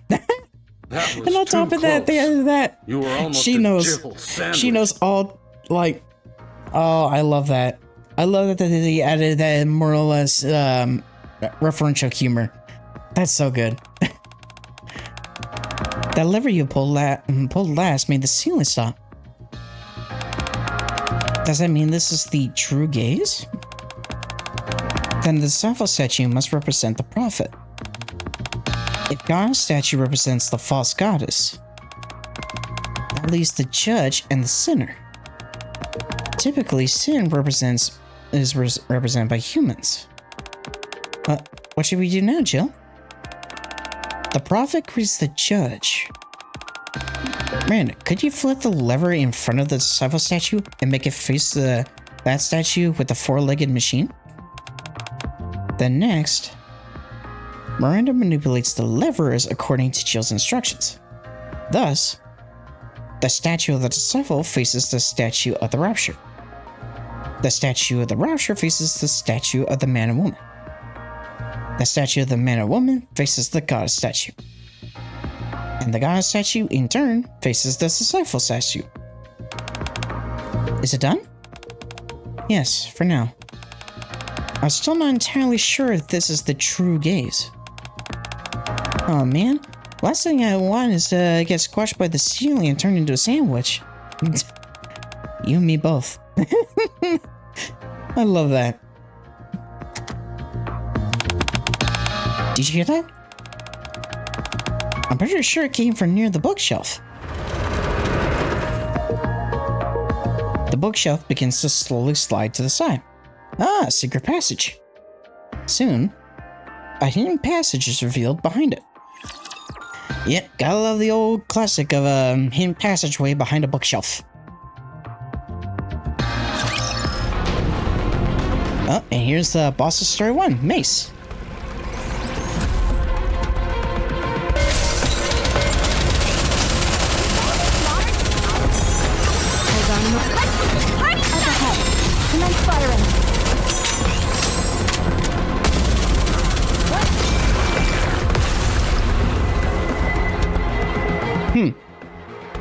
know of an odd thing I just noticed? We won! We actually won! An odd thing I just noticed is that Mace didn't have a health bar above him.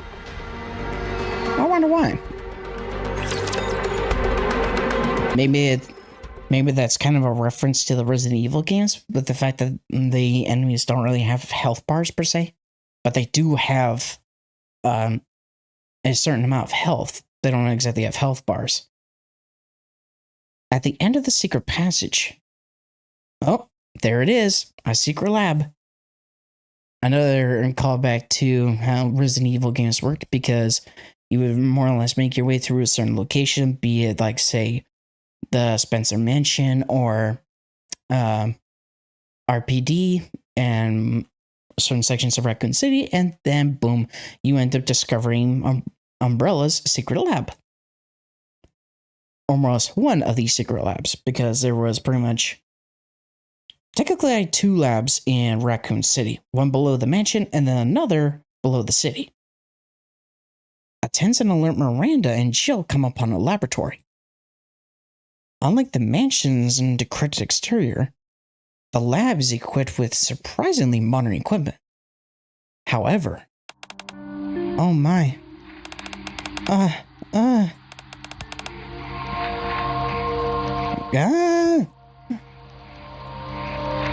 the corpse is strewn throughout, making it clear that the research being conducted here was far from ordinary.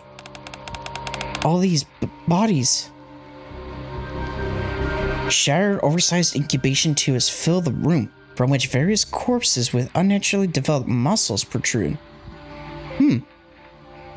That kind of reminds me of tyrants. All the bodies are completely torn to shreds. Jill averts her eyes from the horrifying sight.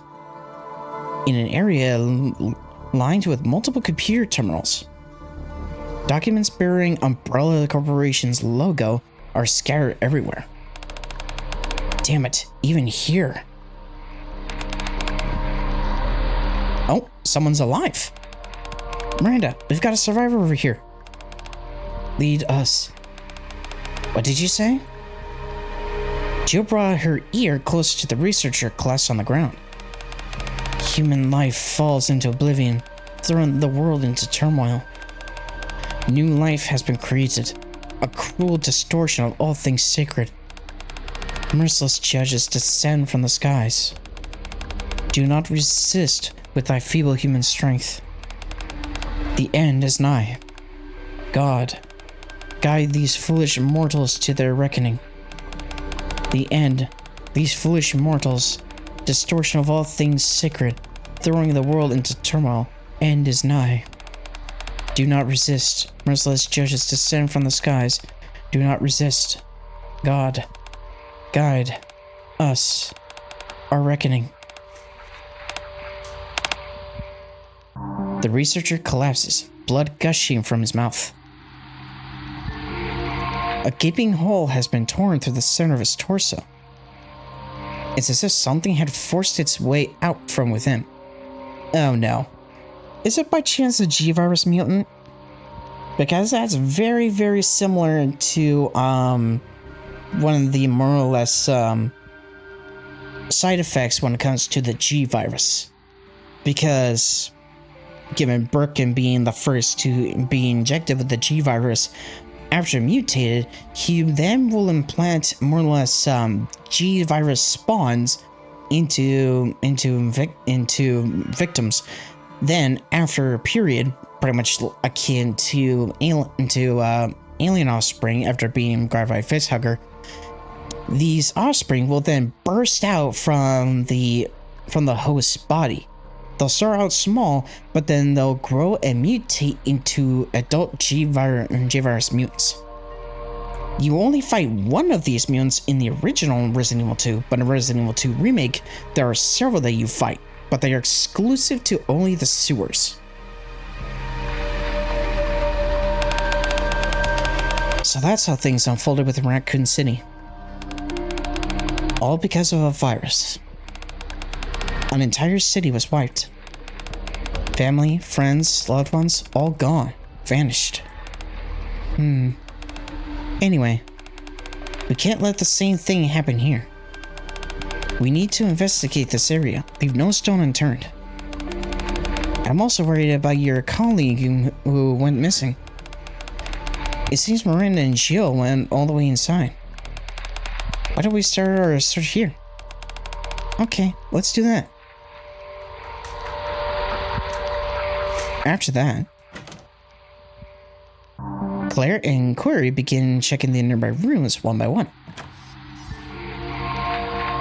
The pair discovers when they arrive at the third room. Is this? Under the bed lies a weathered notebook. When Claire picks it up, a single photograph falls out. It seems to be a photo of a mother and daughter. They seem to have had a close relationship. Having trouble seeing it? Want to take a closer look? Claire holds the photo closer to Query. The faded faces of mother and daughter begin to come into focus. Uh-oh. It's Asperia, Nina, and Depara from case number 8. Depara? Reborn Evil, to be continued.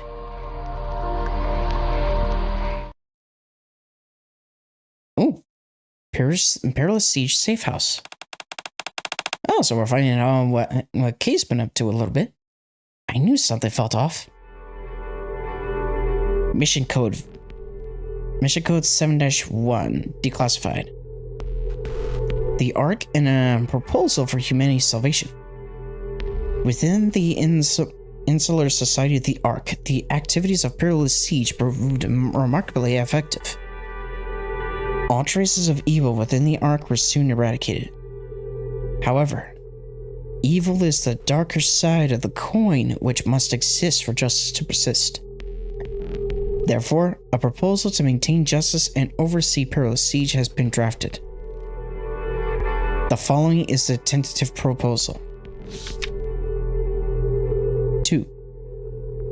Formation of pro-Rapture radical group. Public awareness of raptures continues to decline. The attached survey suggests this is due to the fact ordinary citizens rarely encounter raptures personally. Therefore, pro-rapture radical groups are to receive clandestine support. This is intended to foment hostility towards raptures among the general public. So, he has a hand in this too? X. Oh. So there's a third party involved in this as well. So yeah, it's not just Umbrella and Torch of Salvation, but apparently X is playing a hand in this too. The last time X was ever mentioned was in the Lord for Justice event. But with that finishes story 1. Actually, really quick, is there anything to obtain? And I'm pretty sure the missions will be over here.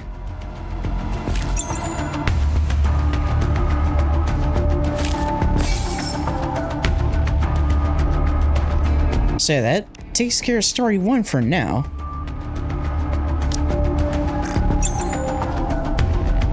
Now, if I had to guess, that doorway that I may mention earlier should lead to story 2. If that doorway has become open, yet there's story 2.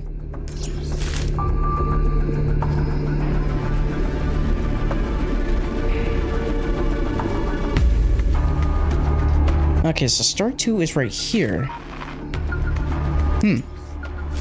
So I'm curious how I can actually get to that lost relic then.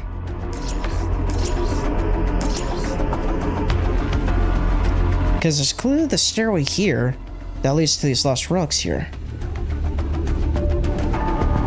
So there must be something that will actually unlock the pathway to there. So if anything, I'll figure out how to get to it off screen. Oh, we can actually grab another Lost Relic right here. Eclipse. Okay. So I think that will do it for now in terms of story 1. So we're gonna call it a session here, and when we return, we're gonna see about doing story 2 for Reborn Evil. And in story 2, we'll potentially see about, well, essentially, what's going on in terms of, we'll hopefully find out more about what Umbrella's involvement is with Torch Salvation, and maybe see what X has in mind for this whole situation that's going on. And hey, we'll probably potentially see who the special boss is of story 2. And we'll pretty much, so I will see you all next time with story 2 of Reborn Evil. And I hope you all have a fantastic day and take care.